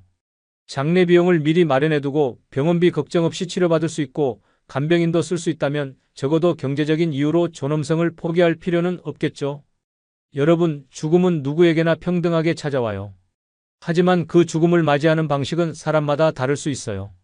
경제적 준비가 되어 있으면 마지막까지 자신의 의지대로 선택할 수 있지만 그렇지 않으면 모든 걸 남의 손에 맡겨야 하는 상황이 올 수 있거든요. 그래서 노후 준비에서 가장 마지막까지 고려해야 할 부분이 바로 이런 마무리 비용이에요. 살아서도 존엄하게, 떠날 때도 존엄하게 그럴 수 있도록 미리 준비해 두시는 게 정말 중요해요. 여섯 번째, 마지막으로 말씀드릴 위험한 순간은 가고 싶은 곳이 있어도 돈이 없어서 포기해야 할 때입니다. 날씨는 맑고 햇살은 따뜻해요. 벚꽃이 만발한 공원에는 가족들이 삼삼오오 모여서 도시락을 펼치고 연인들은 사진을 찍으며 웃고 있어요. 나도 저기 가고 싶어요. 그냥 버스 한 번, 입장료 몇천 원, 따뜻한 커피 한 잔이면 될 것 같은데 통장을 열어보는 순간 그 마음을 접을 수밖에 없어요. 이 나이에 돈이 없어서 나들이 한 번 못 가는 현실, 이보다 더 자존심 상하고 비참한 순간이 또 있을까요? 어르신들이 이렇게 말씀하세요. 나이가 많아서 안 가는 게 아니라 돈이 없어서 안 가는 거야. 몸이 불편해도 마음은 여전히 어딘가로 떠나고 싶어 해요. 봄에는 꽃 구경을 하고 싶고, 여름에는 바다 냄새를 맡고 싶고, 가을에는 단풍 구경을 하고 싶어 하시거든요. 사람들 틈에 섞여서 웃고 간식 하나 사 먹으면서 나도 살아있구나 하는 감정을 느끼고 싶으신 거예요. 그런데 돈이 없어요. 왕복 버스비 10,000원이 없어서 그런 욕구는 계속 미뤄지고 기다림은 점점 체념으로 바뀌어가요. 대구 수성구에 사시는 75세 할머니는 3년째 대구 근처 유명한 꽃단지를 한 번도 가보지 못하셨어요. 딸이 그곳에 꽃 구경 갔다고 사진을 보내오면 예쁘다, 잘 다녀와라 하고 답하지만 속으로는 정말 가보고 싶으시거든요. 그곳은 버스로 왕복 2시간이면 되는 가까운 곳인데 그날 하루 교통비가 부담되어서 그냥 집에서 TV로 꽃 구경을 대신하세요. 손주가 할머니도 같이 가요 하고 말해도 웃으면서 할머니는 집이 편해라고 하시지만 그 말이 진심은 아니에요. 돈이 없을 뿐이죠. 몇 해 전에 동네 친구들과 봄소풍 이야기가 나왔을 때도 가장 먼저 말을 끊으셨어요. 난 무릎이 안 좋아서 못 가. 그러니까 아무도 더 묻지 않았어요. 하지만 그날 밤 할머니는 오래된 서랍에서 수첩 하나를 꺼내셨어요. 언젠가 손으로 써두신 가보고 싶은 곳 10군데가 적혀 있었는데 해운대, 경복궁, 속초, 합천 영상 테마파크. 하나도 가보지 못하셨어요. 이유는 단 하나, 돈이 없어서예요. 누군가는 말해요. 마음만 있으면 어디든 갈 수 있어요. 하지만 그건 젊은 사람 얘기예요. 나이가 들어서 버스 갈아타는 것도 힘든데 교통비, 입장료, 식비까지 계산하면 하루 외출도 큰 부담이 되거든요. 돈이 없으면 삶의 선택권이 사라져요. 가고 싶은 곳, 먹고 싶은 것, 하고 싶은 모든 것 앞에 포기라는 단어가 붙어요. 그게 매일 반복되면 사람은 점점 무기력해져요. 그러다가 마침내 바라는 것 자체를 그만두게 되죠. 삶은 움직임이에요. 마음이 가는 곳으로 몸도 따라가야 살아있는 기분이 들어요. 그런데 돈이 없으면 마음은 갇히고 몸은 굳어져요. 그게 하루, 한 달, 몇 년을 이어지면 결국 한계가 와요. 나가는 법을 잊고 즐기는 법을 잊고 결국에는 사는 법 자체를 잊어버리게 되는 거예요. 단지 커피 한 잔 마시고 싶은 마음을 참아야 하고 가고 싶은 길을 멀리서 바라보기만 해야 할 때 느끼는 박탈감은 단순한 아쉬움이 아니에요. 살아있다는 존재감마저 부정당하는 철저한 무력감이에요. 이보다 더 가혹한 노후는 없어요. 하지만 여러분, 꼭 많은 돈이 있어야만 이런 소소한 즐거움을 누릴 수 있는 건 아니에요. 조금씩이라도 여유를 만들면 작은 외출 정도는 충분히 가능하거든요. 중요한 건 포기하지 않는 마음이에요. 지금 당장은 어려워도 조금씩 준비해 나가면 언젠가는 가고 싶었던 곳들을 다 가보실 수 있을 거예요. 지금까지 6가지 위험한 순간들을 말씀드렸는데요. 절망적으로만 들리셨나요? 그렇지 않으시길 바라요. 이런 얘기를 하는 이유는 두렵게 하려는 게 아니라 미리 준비하시라고 말씀드리는 거거든요. 지금이라도 늦지 않았어요. 노년에 돈이 없다고 주저앉기만 한다면 남은 인생이 계속 무너질 뿐이지만 지금부터라도 조금씩 준비하신다면 충분히 달라질 수 있어요. 적게 벌어도 확실히 모으는 습관이 중요해요. 첫째, 매달 일정 금액을 무조건 먼저 저축하세요. 5만 원이든 3만 원이든 상관없어요. 통장에서 따로 빼두는 것만으로도 자신감이 생겨요. 둘째, 지출을 기록하세요. 자신이 어디에 돈을 쓰고 있는지 알아야 줄일 수 있어요. 가계부까지는 아니더라도 큰 지출 정도는 적어두시면 도움이 돼요. 셋째, 자식에게 퍼주지 마세요. 물론 도움을 주고 싶은 마음은 이해해요. 하지만 지금은 내가 먼저 살아야 할 때예요. 자식 용돈 주다가 나중에 자식한테 손 벌리는 상황이 오면 더 힘들어져요. 넷째, 소액이라도 수입을 끊기지 마세요. 단기 아르바이트, 돌봄 일자리, 재택 업무 등 작은 일이라도 계속 이어가시면 경제적으로도 도움이 되고 보람도 느낄 수 있어요. 마지막으로 모든 도움을 거부하지 마세요. 복지제도, 무료 혜택, 공공서비스도 내 권리예요. 창피할 필요 없어요. 평생 세금 내고 살아오신 분들이니까 당당하게 활용하세요. 늦었다고 생각하지 마세요. 지금 시작하면 돼요. 늙어서도 내 힘으로 사는 삶, 그 자존심을 되찾는 길은 지금도 열려 있어요. 다음 방송에서는 오늘 말씀드린 5가지 실천 방법을 더 구체적으로 알려드릴 예정이에요. 정부 지원 제도 활용법부터 시작해서 노년기 재정관리의 실질적인 노하우까지 상세하게 안내해 드리겠어요. 여러분의 소중한 노후를 위해서 꼭 필요한 정보들이니까 다음 방송도 놓치지 마시고 함께 해주세요. 오늘 긴 시간 들어주셔서 감사합니다. 여러분 모두 건강하시고 경제적으로도 든든한 노후 보내시길 진심으로 바라겠습니다. 80살 할머니가 마지막 1,000원으로 라면을 사며 눈물을 흘린 이유는 무엇일까요? 편의점 계산대 앞에서 웅크린 할머니의 손은 떨리고 있었습니다. 지갑에서 동전을 하나씩 꺼내며 세는 모습을 본 점원은 가슴이 찡했다고 합니다. 그 1,000원은 할머니에게 그날의 전 재산이었거든요. 혹시 이 이야기가 남의 일 같으신가요? 안타깝게도 이것은 지금 이 순간에도 우리 주변에서 벌어지고 있는 생생한 현실입니다.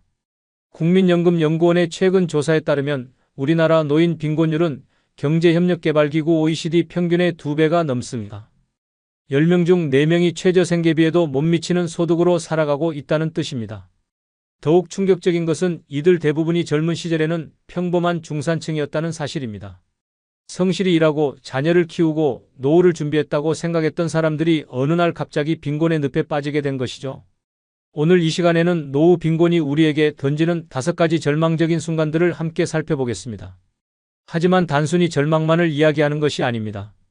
이런 현실을 마주하고도 다시 일어설 수 있는 방법, 늦었다고 생각할 때가 진짜 시작인 이유를 함께 찾아보겠습니다. 지금부터 들려드릴 이야기는 실제로 일어난 일들을 바탕으로 재구성한 것입니다. 혹시 듣다가 마음이 무거워지더라도 끝까지 함께 해주시기 바랍니다. 마지막에는 분명 희망의 빛을 발견하실 수 있을 테니까요. 그럼 이제 시작해 보겠습니다. 첫 번째 이야기는 한 할머니가 평생 살던 집을 떠나야 했던 그날의 이야기입니다. 경기도 안양에 사는 이순덕 할머니는 올해 78살입니다. 남편과 함께 40년을 살아온 그 집은 단순한 주거 공간이 아니었습니다. 아이들의 첫 발걸음, 가족 생일잔치, 명절 차례상까지 모든 추억이 그 집 안에 스며 있었거든요. 남편이 갑작스럽게 세상을 떠난 후 순덕 씨의 생활은 하루아침에 달라졌습니다. 남편이 받던 연금은 끊겼고 남은 건 기초노령연금 월 32만 원이 전부였습니다. 처음 몇 달은 괜찮다고 생각했습니다. 검소하게 살면 충분히 버틸 수 있을 거라고 믿었거든요. 하지만 현실은 생각보다 가혹했습니다. 아파트 관리비만 월 15만 원, 전기료, 가스료, 수도료까지 더하면 20만 원이 훌쩍 넘었습니다. 먹을 것과 병원비까지 계산하니 매달 적자가 날 수밖에 없었죠. 통장 잔고가 줄어들 때마다 순덕 씨의 마음도 함께 쪼그라들었습니다. 밤마다 계산기를 두드려보지만 답은 늘 같았어요. 이대로 가면 1년을 버티기 어렵다는 것이었습니다. 가장 힘들었던 건 자식들에게 도움을 청하는 것이었어요. 큰아들은 전세 대출 때문에 여유가 없다고 했고 딸은 아이들 학원비로 빠듯하다며 미안하다고만 했습니다. 섭섭했지만 이해할 수밖에 없었어요. 요즘 젊은 사람들도 살기 어려운 게 현실이니까요. 그러던 어느 날 관리소에서 전화가 왔습니다. 할머님, 관리비가 석 달째 밀려 있는데 언제쯤 납부 가능하실까요? 전화를 끊고 나서 순덕 씨는 한참을 멍하니 앉아 있었습니다. 그제서야 현실을 받아들여야 한다는 걸 깨달았거든요. 다음 날 순덕 씨는 무거운 발걸음으로 부동산 중개업소를 찾았습니다. 40년을 함께한 집을 파는 일, 생각만 해도 가슴이 미어졌지만 다른 선택은 없었어요. 할머님, 이 정도 평수면 시세가 이 정도 됩니다. 금매로 내놓으시면 조금 더 빨리 팔릴 거예요. 중개업자의 말을 들으며 순덕 씨는 고개를 끄덕였지만 눈물이 핑 돌았습니다. 금매라는 말이 유독 가슴을 찔렀거든요. 집을 내놓은 지 보름 만에 구매자가 나타났습니다. 예상보다 빨랐지만 마음은 전혀 가볍지 않았어요. 매매 계약서에 도장을 찍는 순간 순덕 씨는 40년의 삶이 한순간에 정리되는 기분이었다고 합니다. 이사 날이 다가올수록 순덕 씨의 마음은 더욱 무거워졌습니다. 짐을 정리하면서 하나하나가 모두 추억이라는 걸 새삼 깨달았거든요. 남편이 아껴 쓰던 안경, 아이들이 어릴 때 그린 그림, 명절 때마다 꺼내던 제사상 그릇들. 모든 것이 소중했지만 새로 구한 작은 원룸에는 가져갈 수 없는 것들이 대부분이었어요. 이것도 버려야 하나? 저것도 가져갈 수 없구나. 순덕 씨는 밤새도록 짐을 정리하며 몇 번이나 눈물을 훔쳤습니다. 이사 당일 순덕 씨는 마지막으로 집안을 한 바퀴 돌아보았습니다. 텅 빈 거실, 아무것도 없는 안방, 추억만 가득한 작은 베란다까지 모든 공간이 작별 인사를 하는 것 같았어요. 현관문을 나서면서 순덕 씨는 뒤돌아보지 않으려 애썼습니다. 돌아보면 발길이 떨어지지 않을 것 같았거든요. 새로 구한 원룸은 전에 살던 집의 절반도 안 되는 크기였습니다. 창문 밖으로는 큰 도로가 보였고 하루 종일 자동차 소리가 끊이지 않았어요. 첫날 밤 좁은 방 한구석에 앉아있던 순덕 씨는 문득 이런 생각이 들었다고 합니다. 내가 정말 여기서 살아야 하는 걸까? 하지만 선택할 여지가 없었어요. 집을 판 돈으로 보증금을 내고 나니 남은 돈도 얼마 되지 않았거든요. 그나마 월세 걱정 없이 살 수 있는 곳이 여기뿐이었으니까요. 순덕 씨는 그 후로 몇 달을 적응하려 노력했지만 쉽지 않았습니다.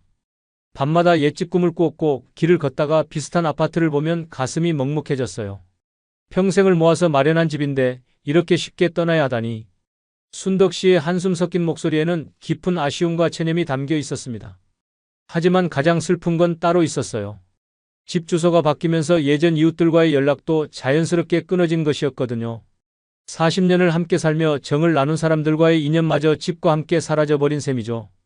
이처럼 노후에 집을 잃는다는 것은 단순히 주거 공간을 바꾸는 것이 아닙니다. 그것은 평생 쌓아온 추억과 인간관계, 그리고 자신의 정체성까지도 함께 잃는 것과 같아요. 집은 단순한 건물이 아니라 삶의 터전이자 마음의 안식처입니다. 그 안에는 한 사람의 인생이 고스란히 녹아 있거든요. 하지만 경제적 어려움 앞에서는 그 모든 것을 포기해야 하는 것이 노인들의 현실입니다. 순덕 씨처럼 집을 잃은 노인들이 가장 먼저 의지하게 되는 곳은 바로 자식들의 집입니다. 하지만 이것이 새로운 고통의 시작이 될 줄은 아무도 예상하지 못하죠. 부산에 사는 김철수 할아버지는 올해 75살입니다. 오랫동안 운전했던 택시를 그만두고 나서 수입이 거의 끊어졌어요. 아내는 몇 해 전 치매에 걸려 요양원에 계시고 혼자 살기엔 경제적으로 너무 버거웠습니다. 결국 철수 씨는 둘째 아들 집으로 들어가게 되었어요. 아들 부부는 처음엔 기꺼이 아버지를 맞아들였습니다. 아버지 편하게 계시면 됩니다. 저희가 모실게요. 며느리도 따뜻하게 말했어요. 어머니 요양원비도 저희가 부담할 테니까 걱정 마세요. 처음 한두 달은 정말 괜찮았습니다. 아들 부부는 친절했고 손자들도 할아버지와 함께 사는 걸 좋아했어요. 철수 씨도 오랜만에 가족의 따뜻함을 느낄 수 있었습니다. 하지만 문제는 시간이 지나면서 나타났어요. 매달 요양원비 300만 원이 부담으로 다가오기 시작한 거죠. 여기에 철수 씨의 생활비와 병원비까지 더해지니 아들 부부의 가게에는 상당한 압박이 가해졌습니다. 처음엔 아들이 아버지께 직접 말하지는 않았어요. 하지만 철수 씨는 눈치가 빨랐습니다. 아들의 표정이 점점 무거워지고 며느리의 말수가 줄어드는 게 보였거든요. 여보, 이번 달 카드값이 너무 많이 나왔어. 부엌에서 들려오는 아들 부부의 대화를 들으며 철수 씨는 가슴이 철렁했습니다. 아버지 모시는 것도 좋지만 우리 아이들 교육비도 만만치 않잖아. 며느리의 한숨 섞인 목소리에 철수 씨는 자신이 점점 짐이 되어가고 있다는 걸 느꼈어요. 그 후로는 더욱 조심스러워졌습니다. 냉장고 문을 열 때도 눈치를 보고 TV 볼 때도 소리를 줄였어요. 병원에 가야 할 때도 꼭 필요한 경우가 아니면 참았습니다. 가장 마음 아팠던 건 손자들의 변화였어요. 처음엔 할아버지와 놀기를 좋아했던 아이들이 점점 거리를 두기 시작했거든요. 아마 부모들의 대화를 들었나 봅니다. 할아버지, 우리 방이 좁아요. 손자의 무심한 한마디에 철수 씨는 가슴이 찡했습니다. 결정적인 순간은 석 달 후에 찾아왔어요. 아들이 조심스럽게 말을 꺼낸 것이었습니다. 아버지, 제가 요즘 회사 사정이 어려워졌습니다. 혹시 형한테도 한번 여쭤보시면 어떨까요? 철수 씨는 그 말의 진짜 의미를 정확히 알아들었어요. 더 이상 여기서 계시기 어렵다는 뜻이었거든요. 그래, 내가 너무 오래 신세를 졌구나. 철수 씨는 담담하게 대답했지만 속으로는 무너져 내리는 기분이었어요. 다음 날부터 철수 씨는 새로운 거처를 알아보기 시작했습니다. 하지만 혼자 살기에는 경제적으로 여전히 부담스러웠어요. 결국 정부에서 지원하는 임대주택을 신청하게 되었습니다. 큰아들 집도 상황이 별반 다르지 않았어요. 큰며느리는 처음부터 달가워하지 않았고 큰아들도 동생에게 미안해하며 어쩔 줄 몰라 했습니다. 아버지 죄송합니다. 저희도 전세 대출 때문에. 철수 씨는 더 이상 자식들에게 부담을 주고 싶지 않았어요. 결국 스스로 다른 방법을 찾기로 했습니다. 몇 주 후 철수 씨는 작은 고시원 방 하나를 구했습니다. 월 40만 원, 화장실과 샤워실은 공용이었지만 그나마 혼자 지낼 수 있는 공간이었어요. 이사하는 날 아들들이 짐을 옮겨주며 미안해했습니다. 아버지 자주 찾아뵐게요. 몸 아프시면 꼭 연락주세요. 하지만 철수 씨는 알고 있었어요. 앞으로는 웬만해선 자식들에게 연락하지 않을 거라는 걸 말이죠. 고시원에서의 생활은 예상보다 힘들었습니다. 좁은 방에서 혼자 끓여 먹는 라면, 새벽에 들려오는 옆방 소음, 공용 화장실에서 마주치는 낯선 사람들까지 모든 게 낯설고 외로웠어요. 가장 힘든 건 자식들과의 거리감이었습니다. 같이 살 때는 그래도 매일 얼굴을 봤는데 이제는 명절에나 한 번씩 보는 사이가 되었거든요. 내가 돈만 있었다면. 철수 씨는 밤마다 이런 생각을 하며 잠들었어요. 하지만 몇 달이 지나자 오히려 마음이 편해지는 부분도 있었습니다. 더 이상 눈치를 보지 않아도 되고 자식들에게 부담이 되지 않는다는 생각 때문이었어요. 어느 날 철수 씨는 우연히 아들에게서 전화를 받았습니다. 아버지, 어떻게 지내세요? 응, 괜찮다. 여기가 나한테는 더 편한 것 같구나. 철수 씨의 대답에는 진심이 담겨 있었어요. 비좁고 외롭지만 적어도 누구에게도 부담이 되지 않는다는 것만으로도 위로가 되었거든요. 이처럼 노후에 경제력이 없으면 가족과의 관계도 변질될 수밖에 없습니다. 아무리 혈육이라도 경제적 부담이 계속되면 서로에게 상처를 주게 되죠. 부모는 자식에게 짐이 되고 싶지 않아 스스로를 숨기고, 자식은 부모를 모시고 싶어도 현실적 한계 때문에 갈등하게 됩니다. 결국 사랑도 정도 경제력이 뒷받침되어야 오래갈 수 있다는 슬픈 현실을 마주하게 되는 것이죠. 명절은 본래 가족들이 모여 정을 나누는 따뜻한 날이어야 합니다. 하지만 홀로 지내는 노인들에게 명절은 오히려 외로움이 더욱 깊어지는 시간이기도 해요. 강원도 춘천에 사는 박영수 할아버지는 올해 79살입니다. 아내는 10년 전에 세상을 떠났고 자녀들은 모두 서울에서 각자의 삶을 살고 있어요. 지난 추석 아침 영수 씨는 평소보다 일찍 잠에서 깼습니다. 창밖으로 보이는 하늘은 맑았지만 마음은 무겁기만 했어요. 오늘이 추석이구나. 혼잣말을 중얼거리며 일어난 영수 씨는 부엌으로 향했습니다. 냉장고를 열어보니 며칠 전 사둔 계란 몇 개와 김치, 그리고 우유 한 팩이 전부였어요. 텔레비전을 틀자 온 가족이 함께 차례상을 차리는 모습이 나왔습니다.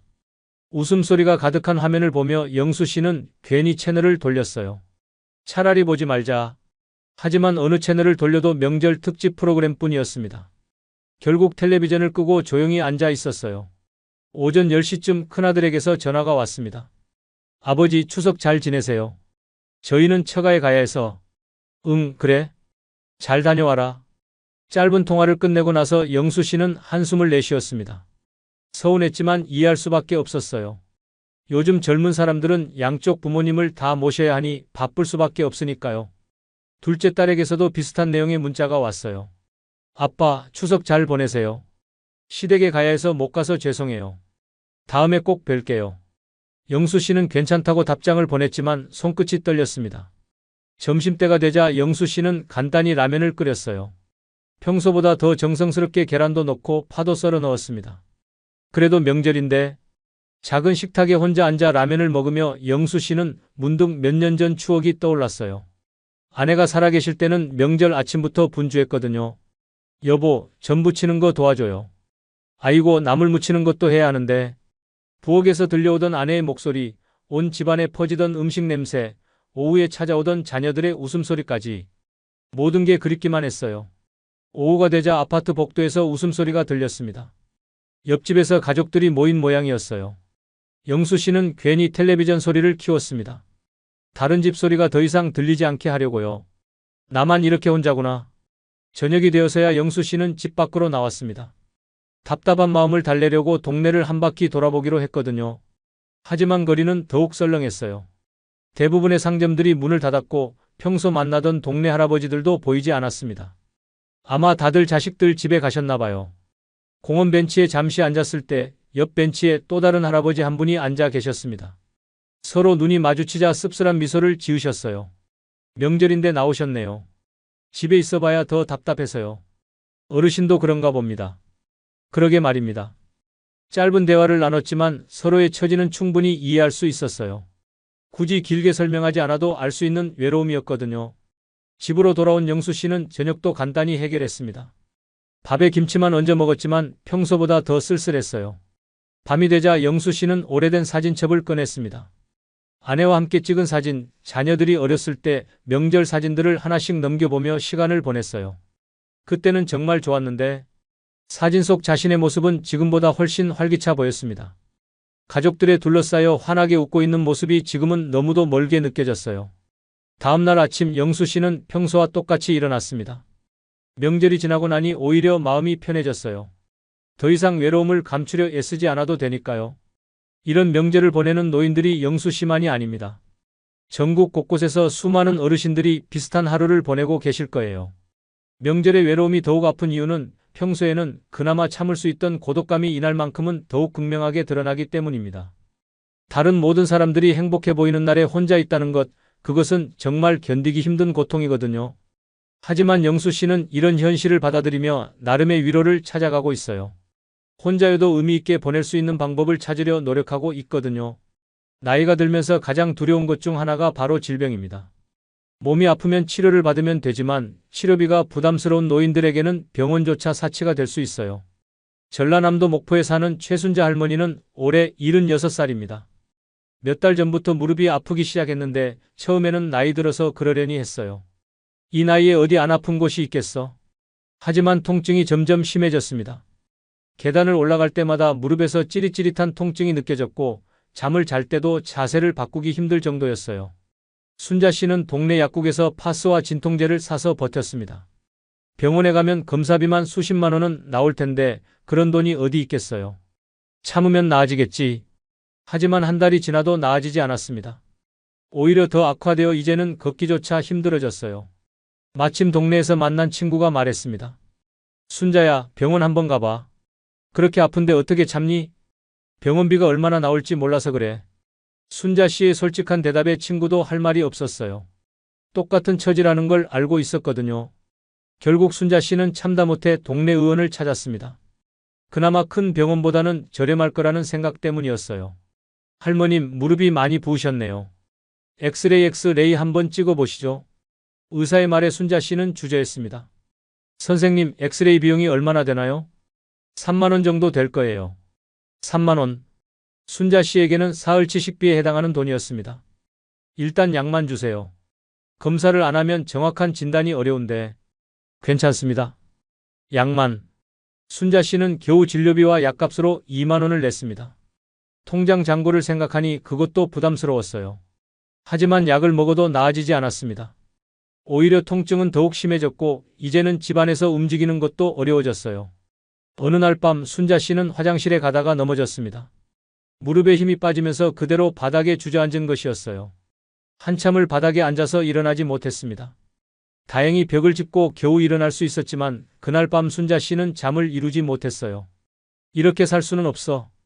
다음 날 순자 씨는 용기를 내서 큰 병원을 찾았습니다. 더 이상 참을 수 없었거든요. 할머님, 무릎 연골이 많이 다르셨네요. 수술을 하셔야 할 것 같은데. 의사의 말에 순자 씨는 깜짝 놀랐습니다. 수술료? 그럼 비용이 얼마나? 보험이 적용되니까 300만 원 정도 될 거예요. 300만 원. 순자 씨에게는 천문학적인 숫자였습니다. 기초연금으로는 10개월치에 해당하는 돈이었거든요. 좀 더 생각해보고 연락드릴게요. 순자 씨는 그렇게 말하고 병원을 나왔지만 돌아갈 수 없다는 걸 알고 있었어요. 그 후 몇 주 동안 순자 씨는 집에만 있었습니다. 밖에 나가기도 힘들었고 무엇보다 또 다른 병원비가 나갈까 두려웠거든요. 마침 옆집 할머니가 찾아왔습니다. 순자 씨, 요즘 왜 안 보여요? 어디 아픈가요? 무릎이 아파서. 병원은 갔어요? 갔는데 수술하라고 하더라고요. 돈이 없어서 못하겠어요. 옆집 할머니도 비슷한 경험이 있어서 순자 씨의 마음을 이해했어요. 나도 허리 아플 때 그랬어요. 참다가 더 악화됐죠. 며칠 후 순자 씨의 상태는 더욱 나빠졌습니다. 무릎이 완전히 굳어져서 방에서 부엌까지 가는 것도 기어가야 했어요. 결국 옆집 할머니가 구급차를 불렀습니다. 더 이상 혼자 두면 안 되겠다고 판단했거든요. 응급실에 도착한 순자 씨는 응급처치를 받았습니다. 의사는 말했어요. 더 늦었으면 큰일 날 뻔했습니다. 무릎뿐만 아니라 다른 부위까지 영향을 줄 수 있었어요. 하지만 순자 씨의 걱정은 따로 있었습니다. 응급실비는 얼마나 나올까요? 보험이 적용되니까 10만 원 정도 될 거예요. 그것도 순자 씨에게는 큰 부담이었지만 어쩔 수 없었어요. 결국 순자 씨는 정부 지원을 받아 수술을 받을 수 있었습니다. 의료급여 대상자로 지정되어 치료비 부담을 줄일 수 있었거든요. 수술 후 재활치료를 받으며 순자 씨는 깨달았어요. 진작 병원에 갔으면 이렇게까지 안 됐을 텐데. 참다가 오히려 더 큰 비용이 든 셈이었거든요. 이처럼 많은 노인들이 치료비 때문에 병을 방치하다가 더 큰 문제가 되는 경우가 많습니다. 조기에 치료하면 간단히 해결될 수 있는 질병도 참다가 수술까지 해야 하는 상황이 되는 거죠. 건강은 돈으로 살 수 없다고 하지만 역설적으로 돈이 없으면 건강을 지키기 어려운 것이 현실입니다. 특히 노인들에게는 작은 병이라도 경제적 부담 때문에 큰 질병이 될 수 있어요. 하지만 순자 씨처럼 정부 지원 제도를 활용하면 도움을 받을 수 있습니다. 의료급여, 긴급의료비 지원, 지역별 의료비 지원 사업 등 다양한 제도가 있으니 주저하지 말고 도움을 요청하는 것이 중요해요. 사람에게는 누구나 마지막 순간이 찾아옵니다. 그때가 언제인지 알 수는 없지만 나이가 들수록 그 순간에 대해 생각하게 되죠. 하지만 경제적으로 어려운 노인들은 죽음마저도 준비할 수 없는 현실에 직면합니다. 경상북도 안동에 사는 이종석 할아버지는 올해 82살입니다. 최근 건강이 급격히 나빠지면서 자연스럽게 죽음에 대해 생각하게 됐어요. 내가 죽으면 누가 장례를 치러줄까? 종석 씨에게는 자식이 없습니다. 젊은 시절 결혼을 했지만 아이를 갖지 못했고 아내는 10여 년 전에 먼저 세상을 떠났거든요. 혈육이라고는 멀리 사는 조카 하나뿐이지만 1년에 안부 전화 한두 번 받는 것이 전부예요. 조카도 자신의 생활에 바빠서 종석 씨까지 챙기기는 어려운 상황이고요. 몇 달 전부터 종석 씨는 장례에 대해 알아보기 시작했습니다. 인터넷으로 검색해보니 요즘 장례 비용이 만만치 않았어요. 가장 간단한 장례라도 200만 원은 넘었고 조금이라도 체면을 차리려면 500만 원은 필요했습니다. 종석 씨의 전 재산인 통장 잔고는 겨우 50만 원이었어요. 이 돈으로는 관도 제대로 못 사겠구나. 종석 씨는 한숨을 내쉬었습니다. 며칠 후 종석 씨는 동사무소를 찾았습니다. 무연고 사망자 처리 절차에 대해 알아보려고요. 할아버지, 왜 그런 걸 알아보세요? 공무원이 놀라며 물었지만 종석 씨는 담담했어요. 미리 준비해 두려고요. 남에게 피해 주기 싫어서요. 공무원은 안타까워했지만 절차를 설명해 줬습니다. 연고자가 없거나 경제적으로 어려운 경우 지자체에서 화장을 해준다는 내용이었어요. 집으로 돌아온 종석 씨는 간단한 유서를 써두었습니다. 재산이라고 할 만한 건 없었지만 그래도 정리해둬야 한다는 생각이 들었거든요.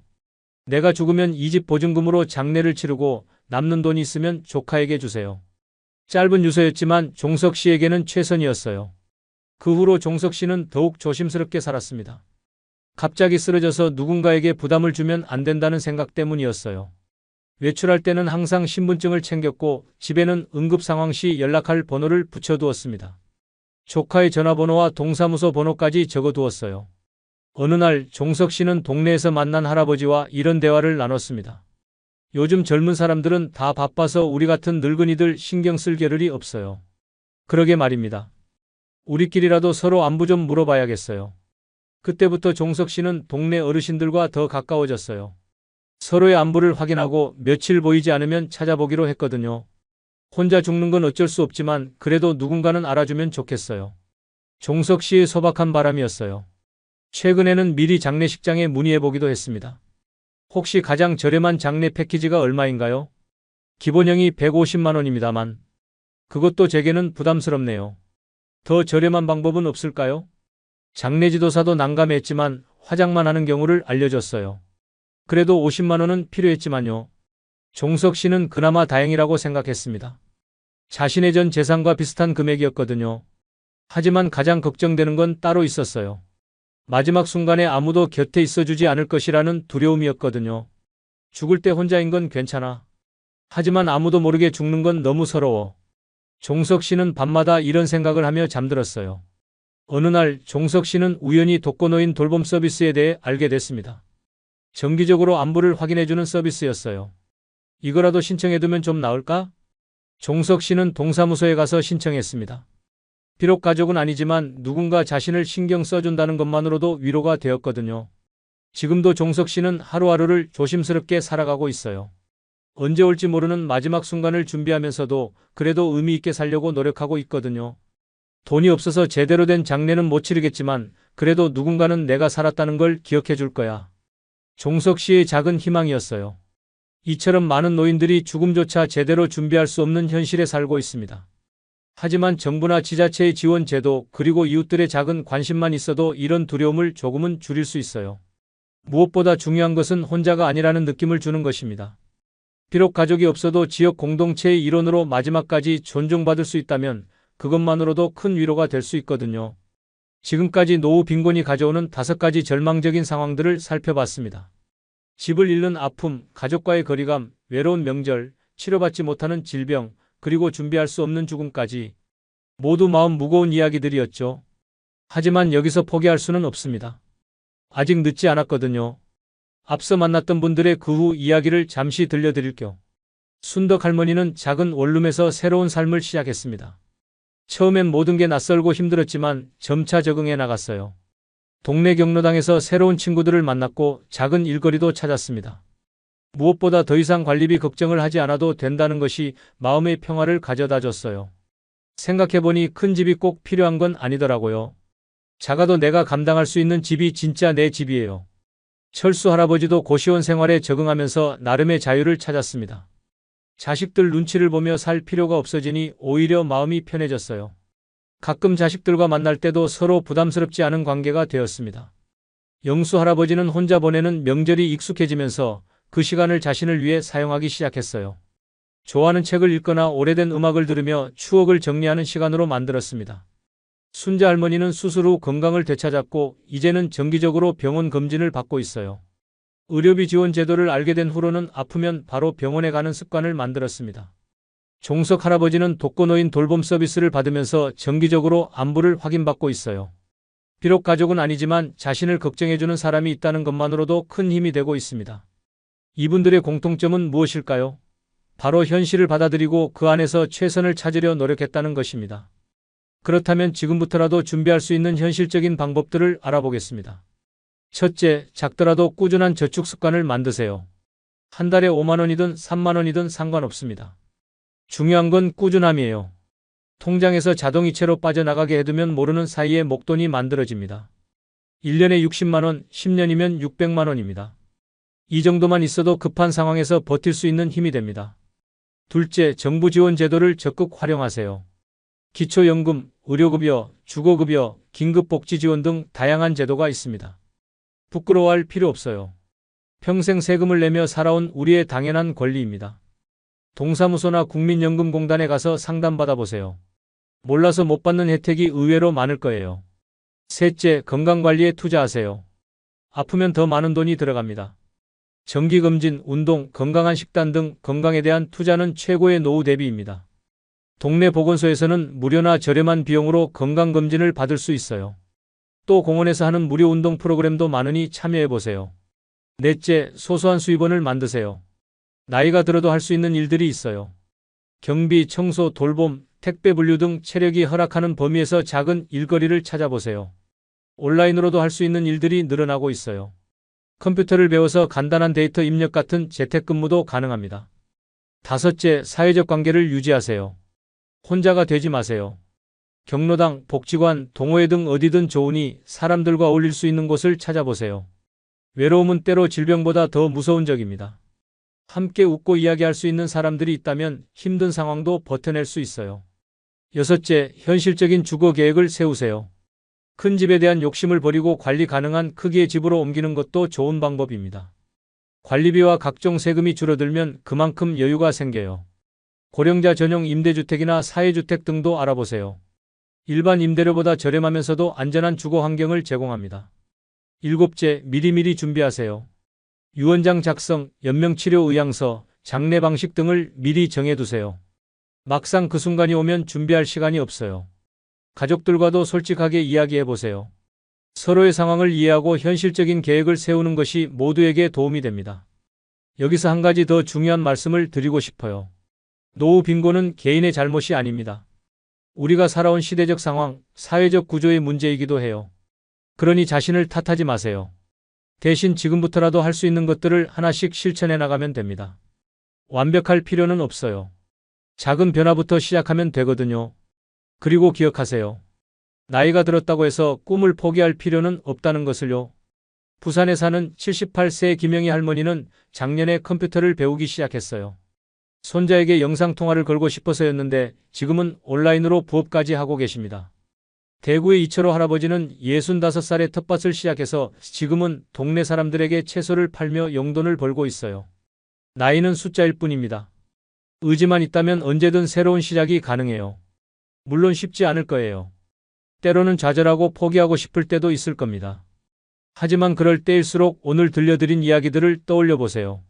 어려운 상황에서도 굴복하지 않고 자신만의 방법으로 삶을 꾸려나가고 있는 어르신들의 모습을요. 그분들이 우리에게 보여주는 것은 절망이 아니라 희망입니다. 어떤 상황에서도 인간은 존엄을 지킬 수 있다는 희망 말이에요. 돈이 없어도 품위를 잃지 않고 외로워도 절망하지 않고 아파도 포기하지 않는 삶. 그것이 바로 진정한 노년의 지혜가 아닐까요?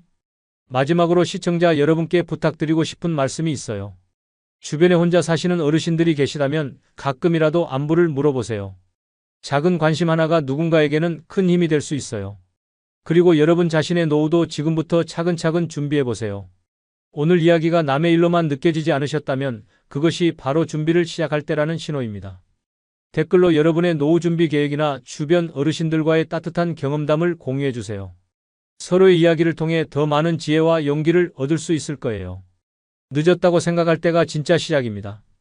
지금부터라도 당당하고 존엄한 노후를 위한 첫걸음을 내딛어 보세요. 여러분의 황혼이 절망이 아닌 희망의 시간이 되기를 진심으로 바랍니다. 긴 시간 함께 해주셔서 감사합니다. 구독과 좋아요, 알림 설정도 잊지 말아주세요. 다음에도 더 유익한 내용으로 찾아뵙겠습니다.